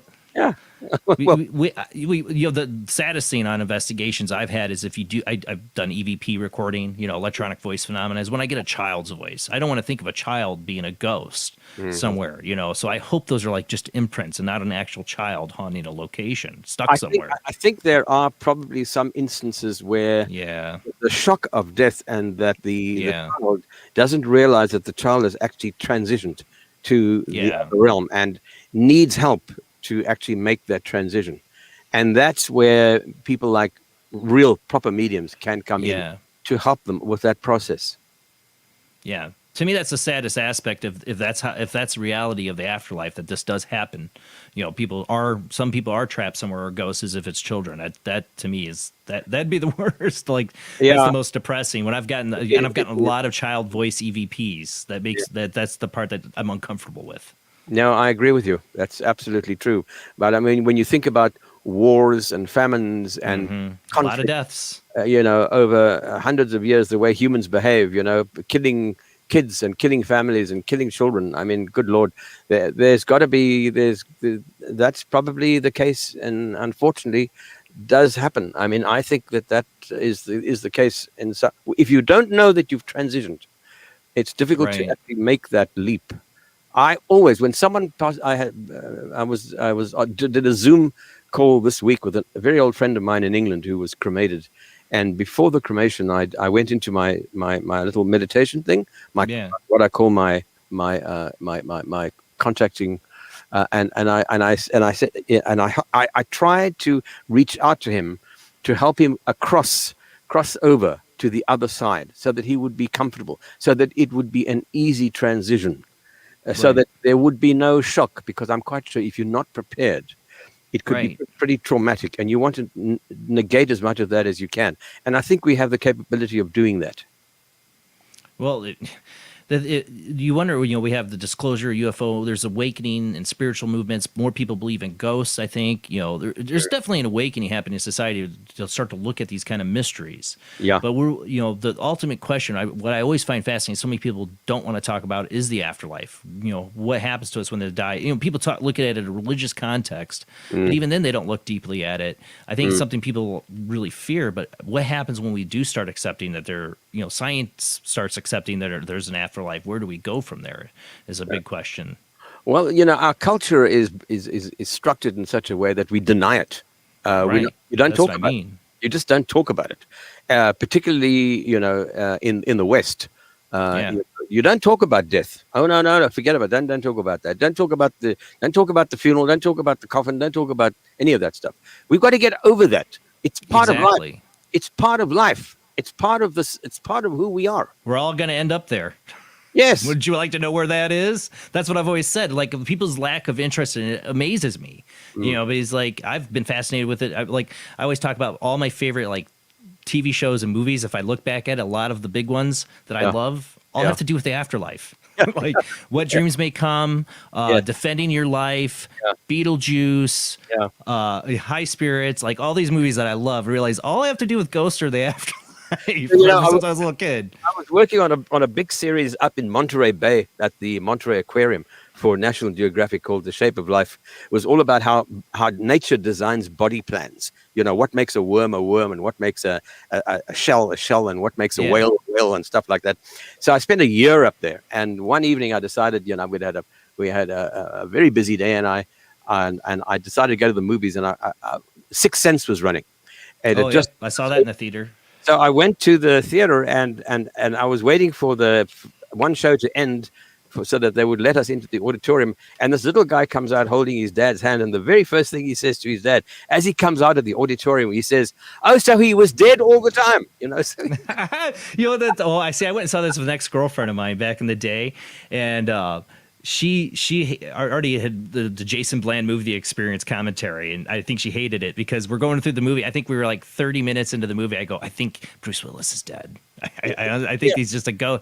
As we get to the end of the movie, she punches me in the shoulder. It's like, I'm done going to movies with you. You ruined it. I'm like, but I love the movie still, even though I kind of predicted what a twist, M. Night Shyamalan twist. You know, it's still a good movie. You know, I still love the twist of it. It was a very good movie. In fact, yeah, absolutely. Yeah, it was. The case that you did cover, you talked about the woman who had surgery in the brain aneurysm. That's a famous case. It is a famous case, yeah. Because scientifically, medically, what they did is they took her blood out of her body and recirculated it and cooled it. That's correct. So think of where you hear the commercials. I'm a big Alien and Aliens. Yes. Really, how they would put people in hibernation like that, or what are we going to go technology wise? We start trying to send people to Mars, or we have to put people in hibernation. I wonder if that kind of technology come into play. And what happens to people when they're in a state that's frozen or dead? And they're brought back. Yeah. What dreams may come? That's what I wonder. Yeah, well, think about 2001, Space Odyssey. Yeah, exactly. In hibernation. And. Their body rhythms and everything are virtually above zero, just slightly above zero, and hell goes and pulls the plug on them. The future of technology here. I got that for you. I'm sorry, Dave. There you go. I'm afraid I can't do that. Yeah, I was fascinated by Stanley Kubrick's 2001: Space Odyssey as a kid too. People say, "What's your favorite film?" And I say, I have two. The first one is the 2001: A Space Odyssey. Yep. And the other one is all the rest. Oh yeah, I'm a big fan of that. Well, Lionel, it was really a true pleasure to have you on this show tonight. I'd love to have you again. I definitely got to get this book because, like I said, getting to talk to you, this is why I love doing this show. I get to learn from you. You've lived a great life and have experienced so many different things. All different things that make up Paranormal Soup, all these different topics. So thank you so much for being on the show tonight. Thank you, Jason. It's been a real pleasure. Thank you so much for having me. I have really enjoyed it. Thank you so much. And any last information you want to get out to the audience where they, for your book or any upcoming future events for you? Or I wish there were, but with the COVID thing, yeah. I can't even do any book signings. I can't do any, can't go to a bookstore. I can't do anything, but the book is available on Amazon, and I'll be very happy to sign copies for folks if they want me to, by sending it to me. I have a website, and if they go there, they'll find my email address, and I'll be very happy if they send me the book. I'll sign it. It's lionelfriedberg.com. That's my name with no space.com, and on there is an email address that they can use. But, I think the takeaway thing of all of this is that there's more to ourselves and the universe and the cosmos than we know, and certainly than what we've been taught.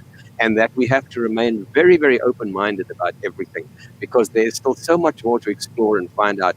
That basically, this is an exciting place to be, to be in this amazing cosmos and to be on this extraordinary journey. We're all on it. Yep, we're all in this together. He's been saying a lot lately. Well, this is why I do the show, is to explore all these topics and have the wonderful people I have in my chat room that listen to this show on YouTube and Facebook and Twitch now and the radio. All these people that join this chat room all are open-minded people, and that's why I love doing the show. And thank you again, Lionel, for being on. But that is it, folks. We will maybe be back next Sunday. I had a guest cancel, but I also have something coming up. I'm not sure if I can do a show next Sunday. I'll let you guys know. I'm working on it. If we do, I think we might do open lines, because I haven't had a good show, open lines, for you guys to call in and make the show about you, the audience, the people I love. I'd love to do an open line show next Sunday if I can. We might be doing that. But otherwise, if I don't see you next Sunday, we'll be back the following Sunday. But thank you to everybody who shares out the show. Thank you to all our Patreons. You do help pay the bills. I greatly appreciate that. And again, thank you to everybody who shares the show. Keep telling people about Paranormal Soup, place for open minds, open discussion, to learn about new topics and things like we did from Lionel tonight. All right, guys, have a great night. See you next week, maybe, or the following.